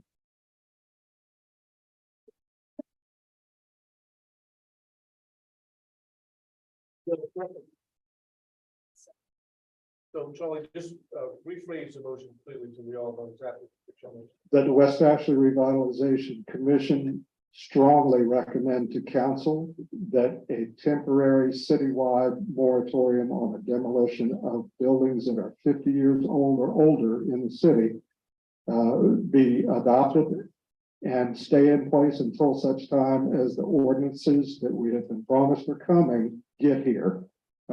This includes the rewriting of the zoning ordinance that may take years before we see a final product, and it may or may not protect what we want to protect. But if we don't plug that drain, there's not be anything left to protect. We have to say all that, so we'll open up a discussion among members of the commission. Yeah. I have a question. You have to share with them. Thank you. That's okay, I don't mind. I agree that we have identified a number of structures in my neighborhood, for example, that are structurally unsound and needs to be demolished. I don't know if the family is letting it become demolished by neglect. I know heirs property is a major factor in how we solve that issue, because I think that's at the core of it. But when a building is, when you place that marking, that X, that red X marking on a building, noting that it is structurally unsound and dangerous, how long must it stay there before some action is required? And then what options are left for the property owner at that point in time? That's a good question. That is, I mean, the red X is there to note to any first responder that it's a hazardous situation that they're walking into. So that's the only answer that I have for you on that one. Is it's there until the hazard is no longer there. We've seen some press recently on this, the revival of this committee with livability that may be, they seem to think they may be able to assist people with the heirs property issues. Is there anybody that's familiar with what's going on with that and how it might be helpful here? Since it seems to be a city commission. I do know what you're referring to. I don't know the ins and outs of it. I just read about it in the Post and Courier myself. The new livability court's a bad term for it. It's some type of committee to help navigate. And I believe what they're doing is they go to the properties, they track down the owners for the heirs property, and they provide them with the route to secure grants and where to go get them and things of that nature. They're not providing direct funds themselves. They are providing technical experience and technical help to those owners, if I remember correctly. Yes, sir, Ken. For a clarification, are we only asking questions about Charlie's motion or in general? On Charlie's motion, but we open up a discussion on the whole topic. Go ahead. So a couple of thoughts I'd like to share. I think West Ashley has 3 periods of significance that we can kind of nail down. First is the colonial era, antebellum era, and that's of course Drayton Hall. Those are the large tourism sites that we mentioned earlier. The second is the postbellum era, the period after the Civil War, and that's the era that the settlement communities would fall into. And then the third one, of course, is the subdivision eras. When a purchaser buys some of these properties that are particularly the older ones, so I'm thinking of the Global House on Magnolia Road, which hasn't been purchased, but it has been on the market. 1332 Ashley River Road that Eric mentioned. They purchase it knowing that it has historic value to the community. It's not every house that's over 50 years old that has this type of value to it. I mean, there's one on Orleans Road that we've discussed. I think it's on Orleans or DuPont Road that we've discussed at prior meetings. There's no significance to that structure, or at least not documented. But some of these other ones that are more prominent, the stone house that Eric pointed out, if a developer purchases them, they're doing so knowing that it has value to the community. And there's been discussion at DRB about putting an undue burden on a property owner, a financial burden of having historic protections. And I would agree with that in some scenarios where, the average person buying a home for themselves doesn't want to be burdened with historic protections. And that's understandable if you have a, $200,000, $300,000 house. But these larger homes, which have a sense of significance that makes them eligible for tax credits, should be treated differently. They should be treated as assets that are not just the owners, but they have a sense of belonging to the community itself. So that's one point. The second is, I think we also need to consider historic landscapes. And what I mean by that is, when I documented the Avondale character appraisal 2 years ago, I documented how Oakdale is the original plantation driveway. So we talk about the plantation district, Magnolia, Drayton Hall, and those have antebellum significance. Well, Oakdale's significance is twofold. You can say that it has significance for the subdivision era, and that's what we enjoy it as now, but it also has significance for a prior era. And so when we look at it as a landscape and not just as a road, the canopy of oaks that cover that street were the driveway, and they were put there specifically for a reason. And other places have that as well. So if we look at the development in Ashleyville, I'm forgetting the name at the moment, where the King House is, that has now been converted into a walkway. That's a canopy very similar to this. And there are other examples. So when folks on Oakdale have a grand live oak tree in their front yard, they don't just have a tree, they have a piece of a historic landscape. And I think that needs to be recognized as well as part of the preservation plan.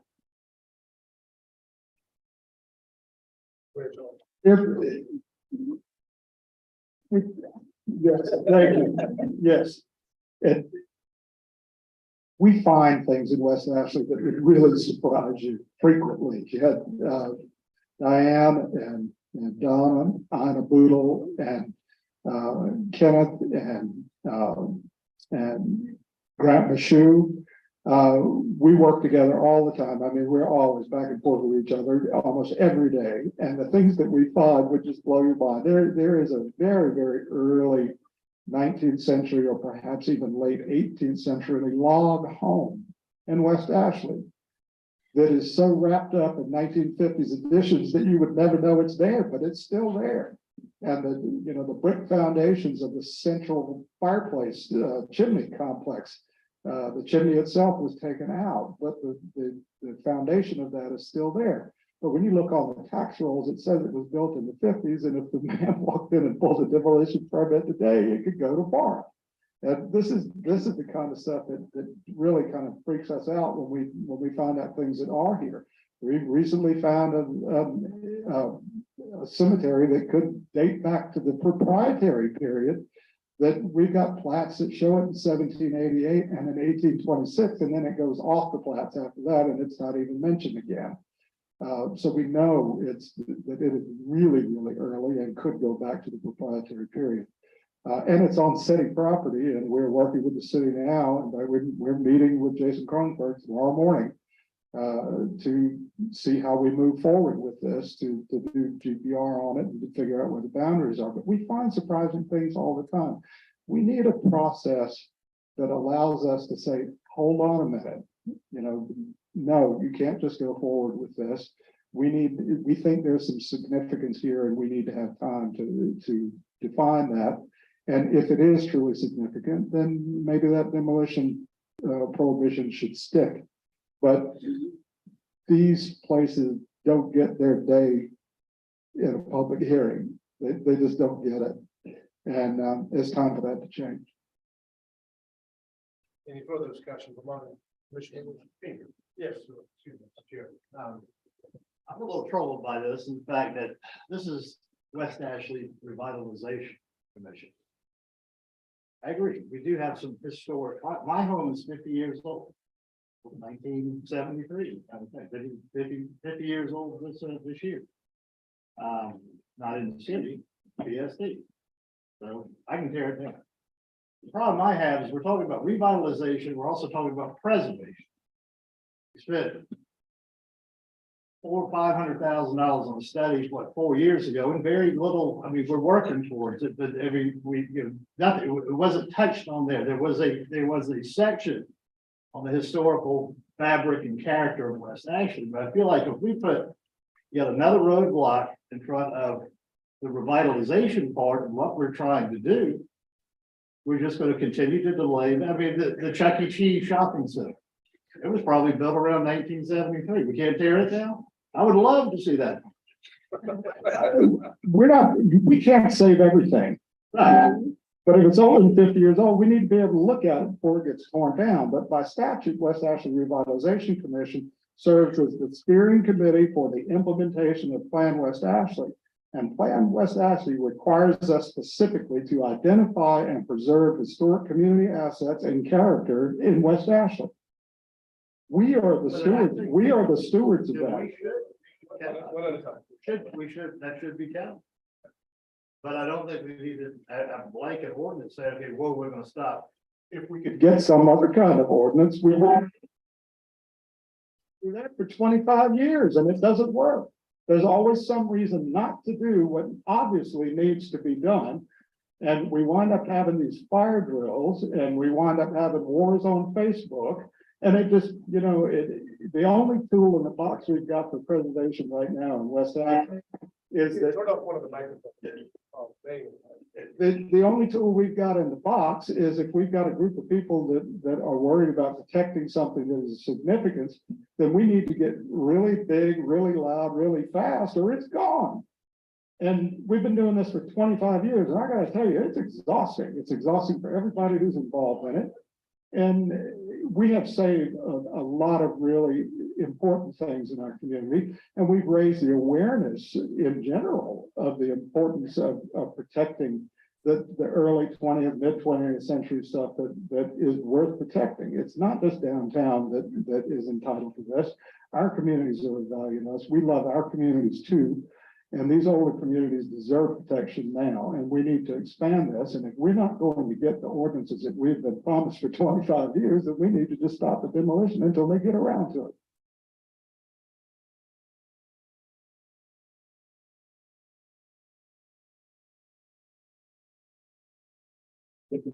Chairman, I appreciate that, and there are nuggets all over West Ashley, but the unintended consequences and the weaponization of this is just not something I can support.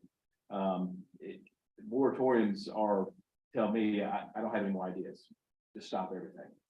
Mr. Stefano referred to Chuck E. Cheese. This building was built in 1981. In 8 years, this will be historic. So, the damage to people's property rights has got to weigh in on this thing, and to just blanket moratorium is just unacceptable. I just can't support it. Yes, sir. Well, I'll say I support wholeheartedly the intent of your motion. But I think of things two different other ways. I wanted to actually have a practical viability once it gets to council where you're recommending it go. And then I also want to think of the effect it has holistically on the message we're putting out there, because we branded revitalization. I think the word moratorium has a chilling effect unless people know maybe we're closed for business or closed for ideas until. I completely agree, we're the steering committee. I'm not trying to amend your motion, I would just make two suggestions. I think we're a steering committee, we're not a legislating committee. The word moratorium says we're done. And the number 50 years is very specific. I would suggest something that sends it to council to ask them to define a date and define a clear process. Because I think all anyone wants with regard to property rights or preservation is a clear, predictable process. I think 50 years is a little arbitrary. It made sense when it was picked. Now we're rolling into timeline where you look back 50 years. There's some stuff that's sort of tweener, and I think we could all agree on that. I get exactly where you're going with it. I do think for something to go to council, the word moratorium, with all respect to you guys, is a scary thing for y'all to have to then stand up and say. It's basically saying you have a binary thing you have to represent. And I think it's dead on arrival to ask 12 people to remotely back a moratorium because it sounds economically unviable and it sounds a little anti-Catholic. I'm not trying to be Catholic. I want stuff to be preserved in a methodical, a defined way. And so if you guided them to clearly define it, I'm on board. I'm very open to amending the motion. But I do want to make it clear, there are a lot of folks that are here tonight because most of the area that we want to protect are neighborhoods that are not the areas where we're talking about doing major redevelopment. And what we're going to have to figure out with Plan West Ashley is how to knit, kind of, how do you thread that needle on the edges between what we definitely want to do the redevelopment on and where we definitely need the density, and I've already agreed that that's what we're going to do. I'm totally with you on that. But it's the border that becomes the problem, and I'd say probably 95% of what we're worried about DRB review, most of what the redevelopment portion of West Ashley is going to consist of is within the DRB review, and they've already got that ability to do that there, and I'm comfortable with that. But where we have the problem is, as soon as you turn off of one of the major corridors, there's no protection at all within the neighborhoods, and there's some really bad things that are happening out there right now. And we've been promised that we're going to have some kind of protection, and it never happens. And I mean, literally, it started with the Cavallero Club in 1998, and this conversation has been going on ever since then, and it's always the same result. Oh yeah, we're going to do something, and we've heard this is the first step. But I've said before, yeah, it's the first step, but we've been on the first step for 25 years.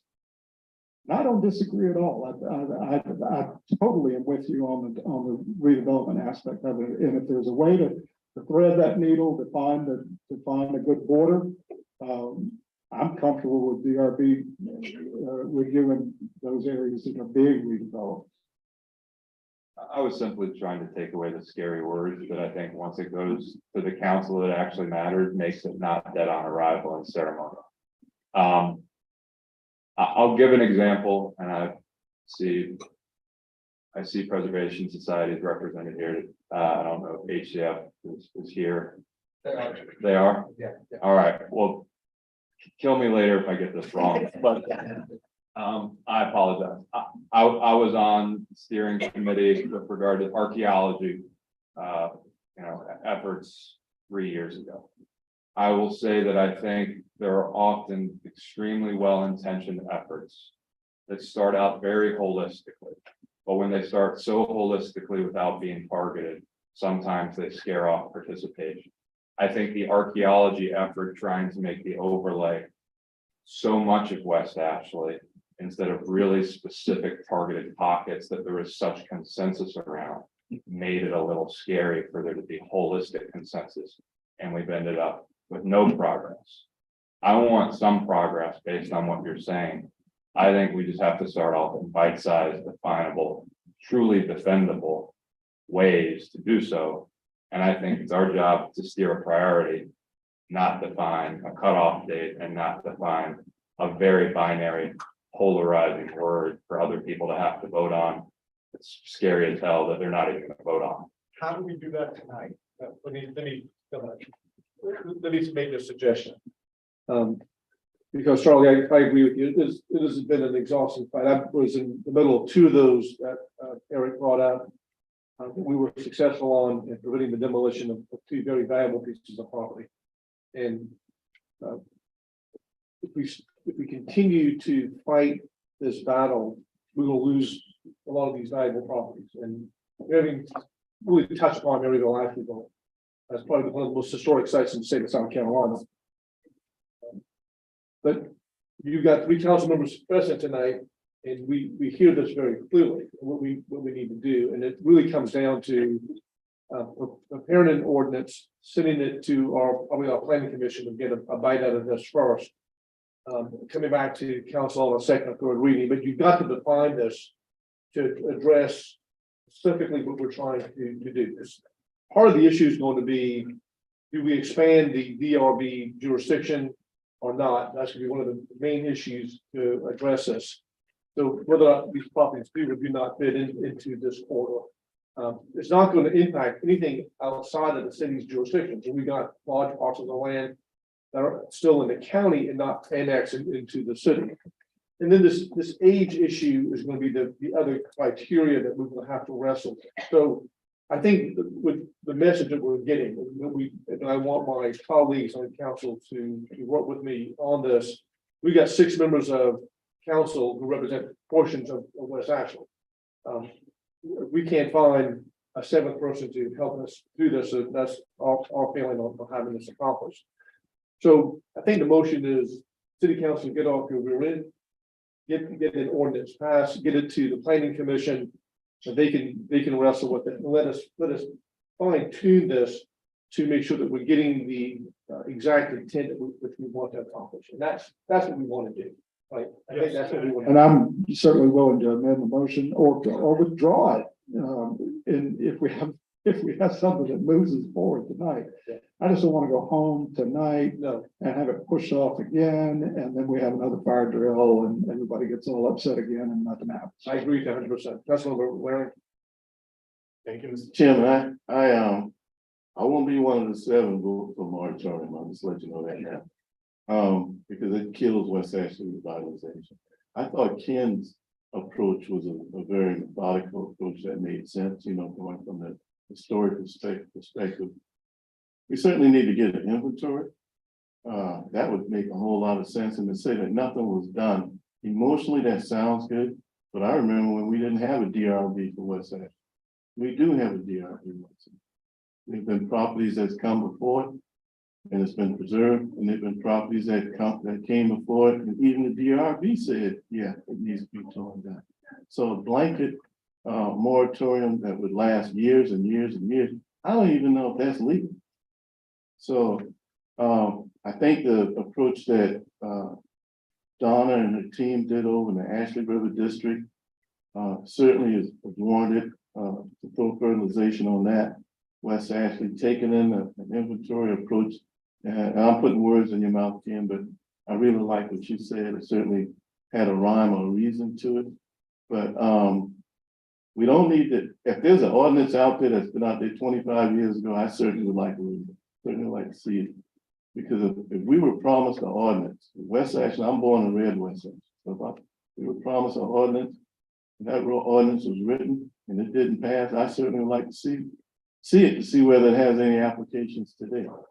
But that said, a blanket and the word moratorium, I agree with you, Justin. That would be one of the worst things we could do. Unless you just want to put a nail in the West Ashley revitalization. You get the private sector now beginning to spend money.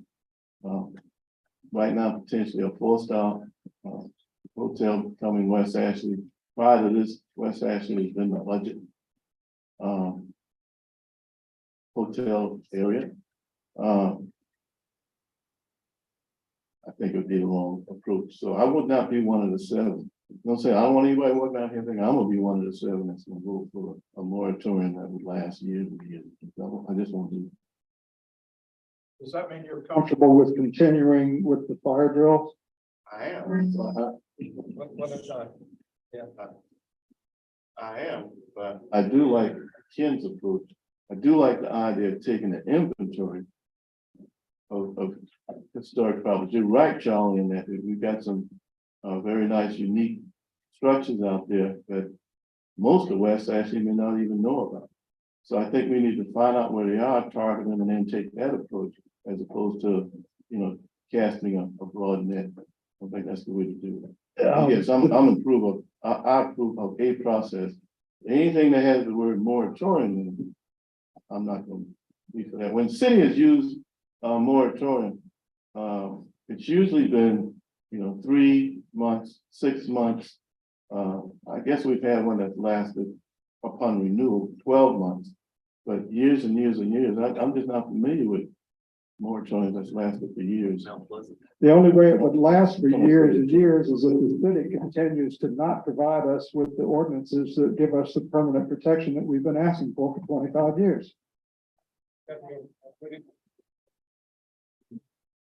Smith, I would respectfully say the answer to that is a ballot box. Not by blanket liens on everybody's property. And I just say, I think the word is polarizing and would end up being symbolic. And then the vote, I think,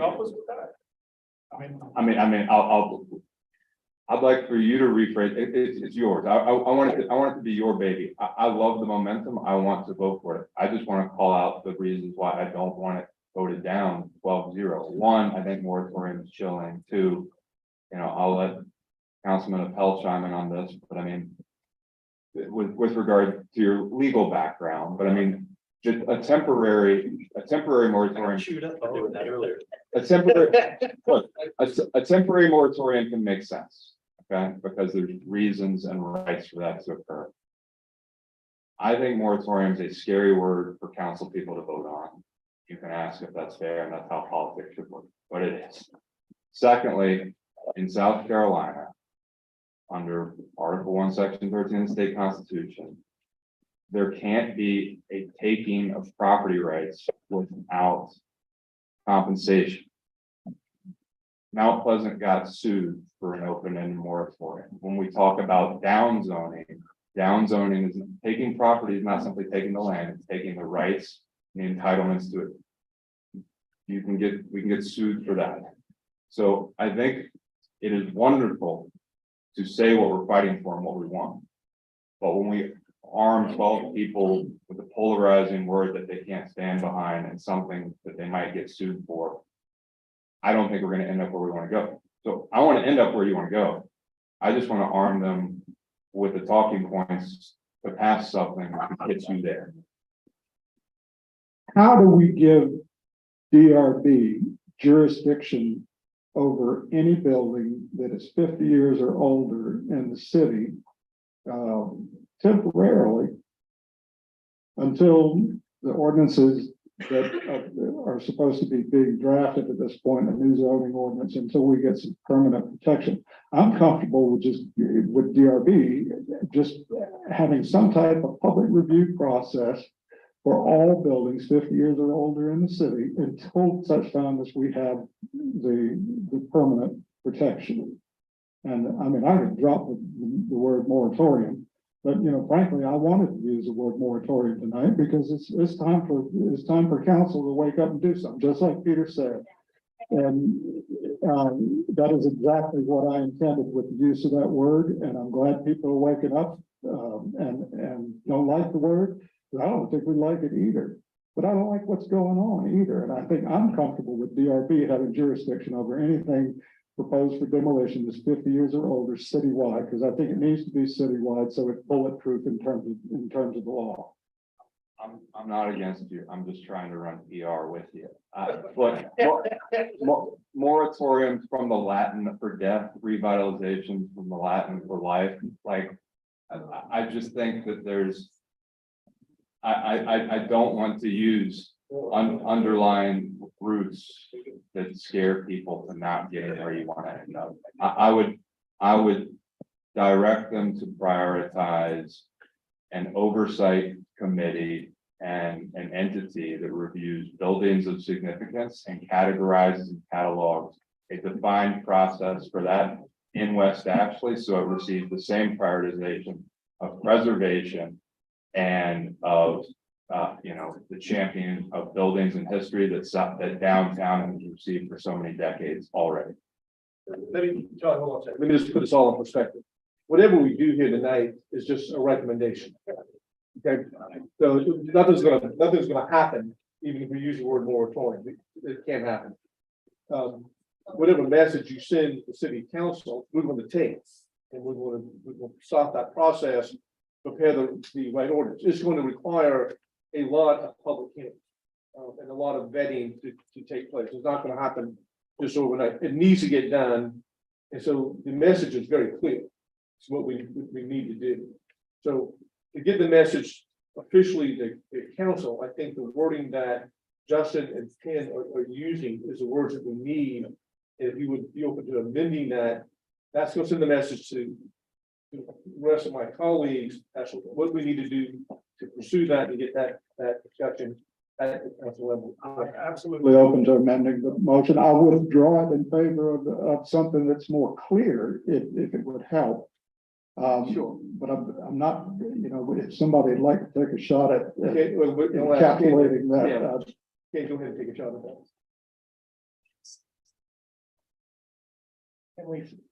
Can we phrase it as asking council to consider reviewing procedures within the existing boards that we have to expand protections and creating an inventory or creating a subcommittee or subgroup within this commission to create an inventory to quantify exactly what should be preserved, what we want to preserve.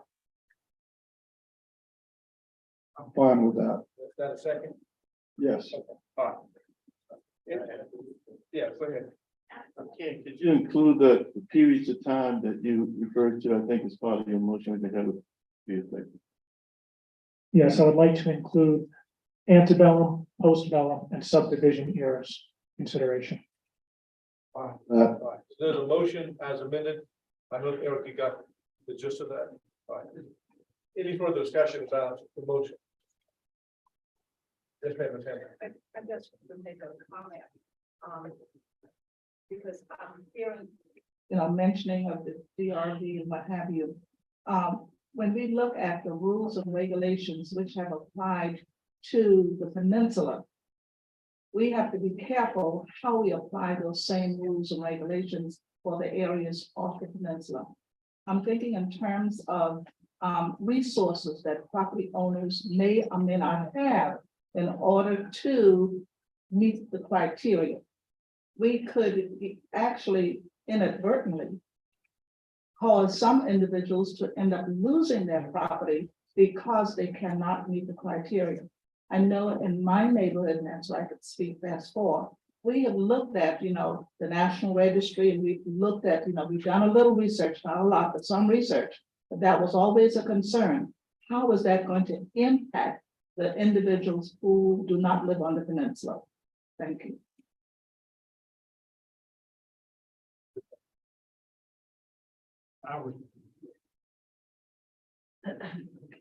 I think would it be appropriate for me to just include language in this that gives consideration to economic impact? You're going to be studying it, so that should come out with a review, and then you can evaluate. As part of the review? Yes. I'm fine with that. Yes. Can you follow that as your motion?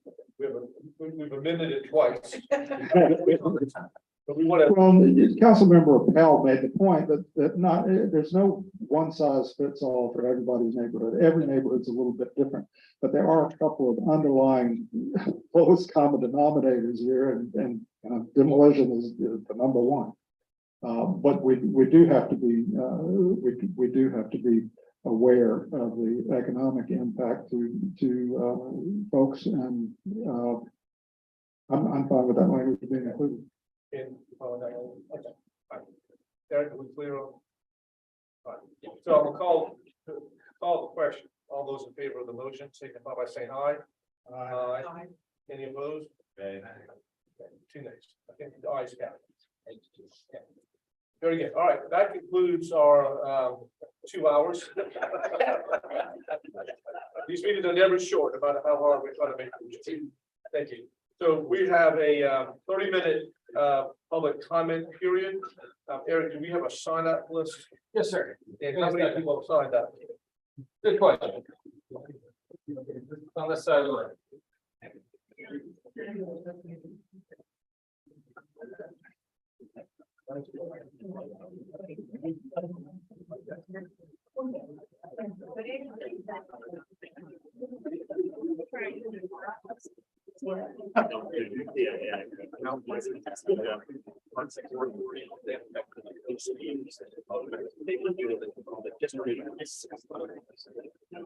I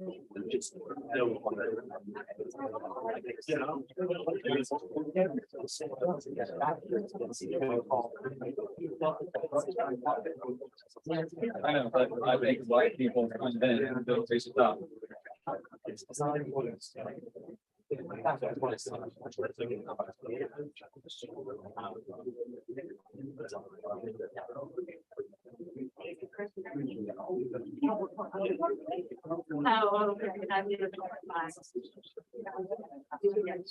All right, folks. I get out.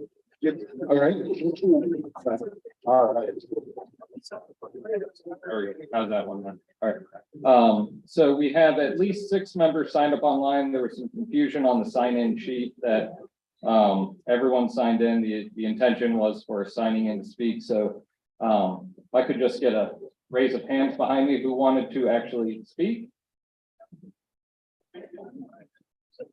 1, 2, 3, 4, So 5. we have 6 who signed up online and about another 10 or so in person. So we're going to restrict this to 1 minute per person. Okay. And this is a public comment. So it's not a question and answer portion. It's just to get a comment. How many of those folks, Eric, want to talk about one of the 2 items we had in discussion today? Good point. Who wanted to talk about either stormwater or the historic preservation? Those folks go first. Yes, so, I think, Anna Catherine, since I actually know your name.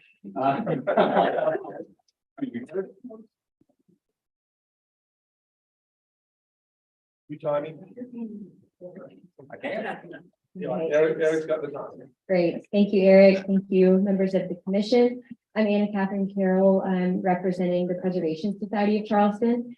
We support community values for preserving and celebrating places that make West Ashley's historic neighborhoods unique, and we've long advocated for preservation strategies that are specifically tailored to West Ashley. And as Eric pointed out, and many of you mentioned, our long-range planning documents like the Plan West Ashley Plan and most recently the city plan recommend enhanced protections for historic buildings and neighborhood character in West Ashley and provide a strong starting place for developing a resident-driven framework for implementation. So we've previously offered a range of ideas to provide community members the tools they need to stand up for places that matter most to them, and a few that fit really well within the intentions that have been specifically stated tonight by members of the commission. One is a measure that could be undertaken immediately, which would be something along the lines of of course, more comprehensive survey efforts. So that would be a great start, which has already been mentioned, but also enacting a type of demolition delay ordinance that would provide a period of time to work with property owners to explore preservation options before a historic building is lost. We've actually sent examples of ordinances like this to city staff before. Okay, and we'd be happy to continue to pass those along. Thank you. Thank you. Very good. Historic preservation. Please just remember to say your name. Thank you, Eric, and thank you to members of the commission. My name is Jordan Cooper. I'm here on behalf of the Historic Charleston Foundation. And it is on behalf of the foundation when I say that we support the commission in endorsing a citywide demolition delay of buildings 50 years or older in West Ashley. The loss of historic structures is a concern to the foundation, of course, on the peninsula, but beyond West Ashley specifically. A pause on demolition activity is a welcome one. We stand in support of West Ashley and its residents in the exploration and implementation of preservation options. We believe this delay would benefit the community and its character. Thank you. Thanks. All right.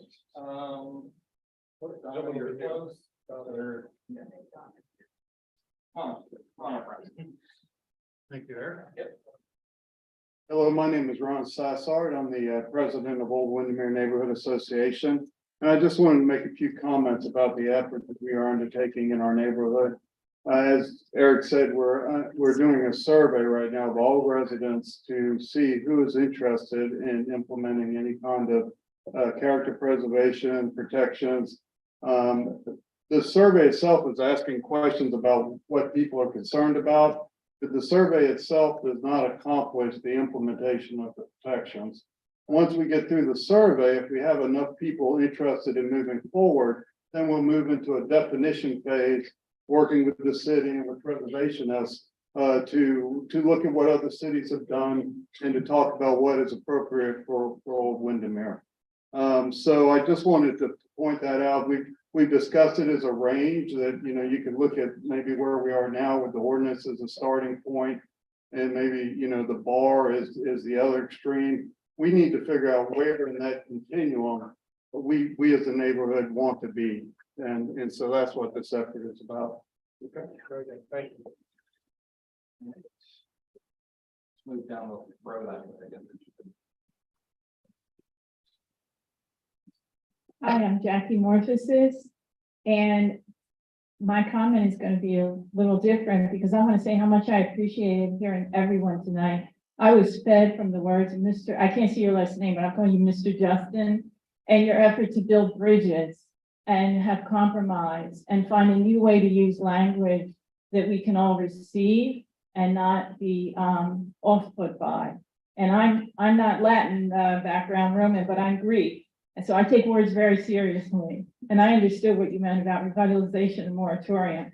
And Mr. Charlie, so beautiful, the need to preserve beauty and architecture and history and culture. It's so much more than a single building. You spoke to the huge big picture and you touched my heart. And I just want to thank Mr. Shea for everything he does. And you're all appreciated.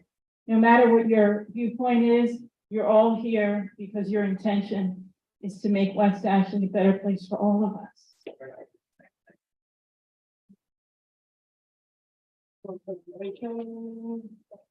Anybody else? On preservation?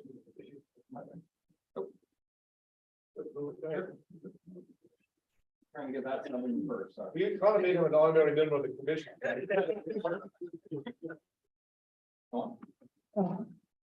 I want to thank council members for giving me an opportunity to say something. My name is Dr. Rajagopalan. I live in West Ashley, and Oxford subdivision for nearly 39 years. I'm pretty close to being historic preservation. My question is, for 50 years. My question is, why is the 50-year cutoff? It looks like if 90% of the West Ashley was built close to 50 years, history should be prior to that, not at that time. Perhaps the compromise could be to increase the cutoff period earlier so that it affects fewer of the people that may be impacted right now. Thank you. Thank you. So we just have John and Donna, I think, left, right? Or you were or were not? What? Hi, I'm Ashton Finley. I live in South Windermere, although I've been working really closely with the amazing neighbors in Old Windermere about trying to protect that neighborhood. It's a wonderful collection of historic homes that really represent an important time period in West Ashley's history.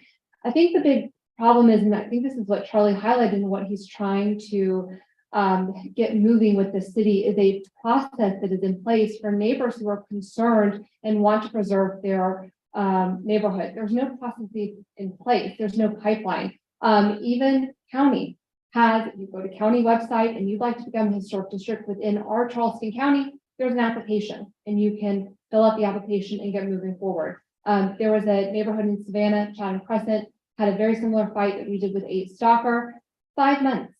They went from a demolition that they were able to not happen to getting a conservation district. So we can have that in the city of Charleston where there's an actual pipeline and process application. And I think that is what the neighbors are asking for. Thank you. Thank you. Thank you. All right, anyone else on the right side of the room? Okay. This side. On historic preservation. I'm not gonna pull it back again, Donna. Go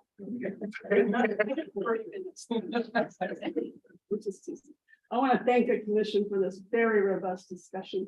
I think what we've never had is a good conversation about what historic preservation means for a suburban area. And I was encouraged to see that the city has already looked at that, because You think about it on the peninsula and it means something different. I have a list here I'd like to leave with the chair. And we have a success story in West Ashley that actually went to Periopolis, and they were going to tear down the old Alma school. We have a Moreland Manor, which has an extensive history that was denied demolition and was renovated by the Crescent Homes and Savannah Highway, brought back to life. But we've also lost the Charleston County Market, big history lost there, and we lost the POW chain.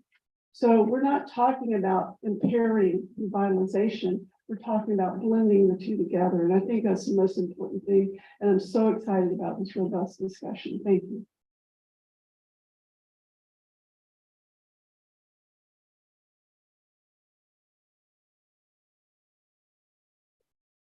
Members of the commission, my name is Josh Dix. I'm the Government Affairs Director for the Charleston Trident Association of Realtors. And I just want to say thank you for taking a hard look at preservation in West Ashley. The development community also does not like fire drills. It costs a lot of money to go back to the drawing table and start again. So the opportunity to clearly define what is historic, what characteristics need to be met, we are in support of, and we look forward to participating in that discussion. We just ask that we not do a moratorium.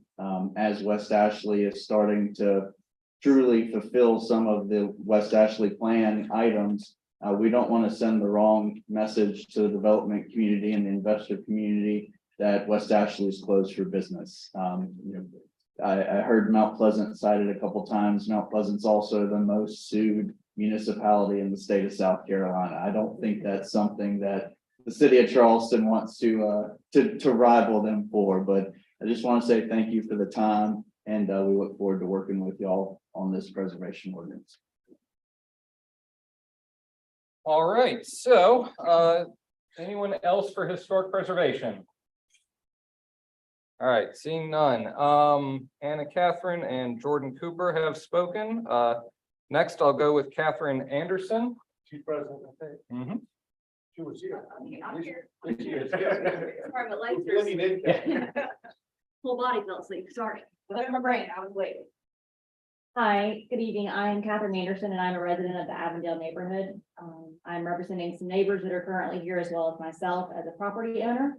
And I know that this was not discussed tonight, but the proposed changes to the Savannah Highway and Avondale Avenue intersection have been very opposed by many neighbors. Not that we're opposed to safety changes, because we think some changes need to be happening in that intersection, but the life and quality of life for those residents that live in this neighborhood have not been considered in this project. The county is funding it. The city is claiming that it's a county project, but the city has to provide right away. So we're tossing the ball back and forth.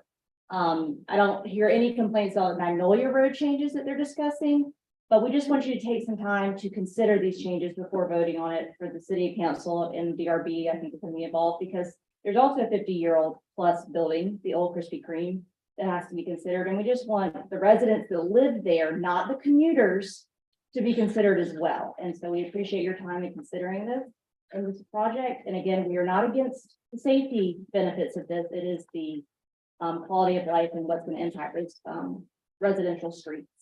Thank you.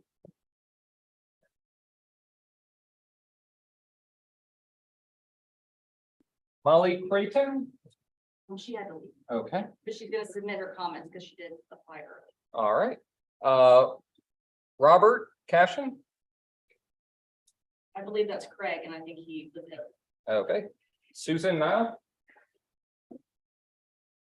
Okay, so that's everyone who signed up online. Anyone else who wants to talk? I'll start far back right and we'll move our way forward. Anyone far back?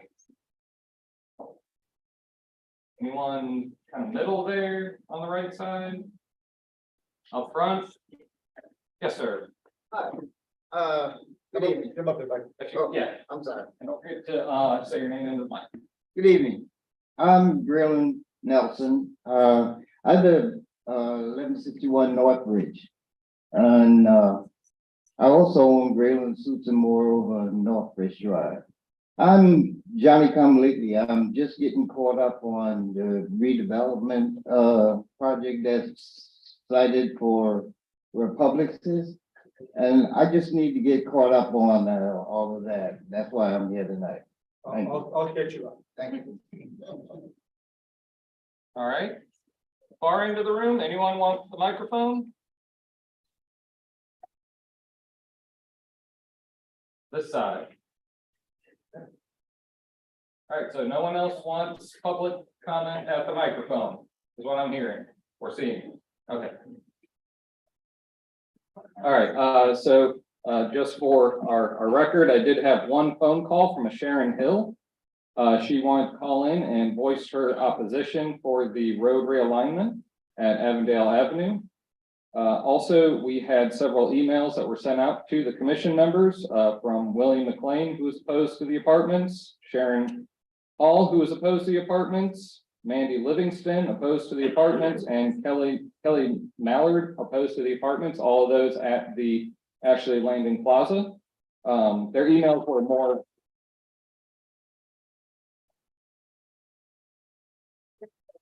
Their emails were more detailed than that, and you all saw them, and if anyone wants them, I'm happy to send them out. We had another about 11 comments or so submitted on our Innovate page that were sent out. Harold Croninger, he opposed the apartments at Ashley Landing Plaza. He also had some questions about Donahue and Bainbridge ditch cleaning, so that I'll pass on to Mr. Fountain. William McLean, who sent in an email, copy and pasted his email into the Innovate page, so that one's up there too. Gerald Barbaris opposed the apartments at Ashley Landing Plaza. Jennifer Black is in favor of the apartments at Ashley Landing Plaza. Natalie Estes opposed to the Avondale realignment, but also wanted some more information on that. So I hope she reaches out to me directly. I'm happy to give any and all information she needs. Deborah Nelson opposed the apartments at Ashley Landing. Beth Ratcliffe opposed to the apartments. Mandy and Cal Livingston opposed to the Avondale Road realignment. Robert Lucas wanted additional information on the Avondale Road realignment. Zachary Jordan had concerns about the Avondale Road realignment and potential parking deck being incongruent with each other. That is the end of the public comment period. Thank you very much, Eric, for that. I want to thank everybody for being here tonight. This is a very long meeting, but if you've been a veteran of all West Ashley Revitalization Commission meetings, they're not short, and they're detailed. A lot of robust discussion, as you can tell, and we've covered a lot of ground. Thank you all for, particularly those who spoke and hung around for over 2 hours to express themselves. Appreciate my commissioners, all of y'all for being here tonight as well. Councilman Martell is our member, but thank you. Thanks for having me. I can't believe I've made it through a meeting without speaking. All right, the business, we are adjourned. Thank you.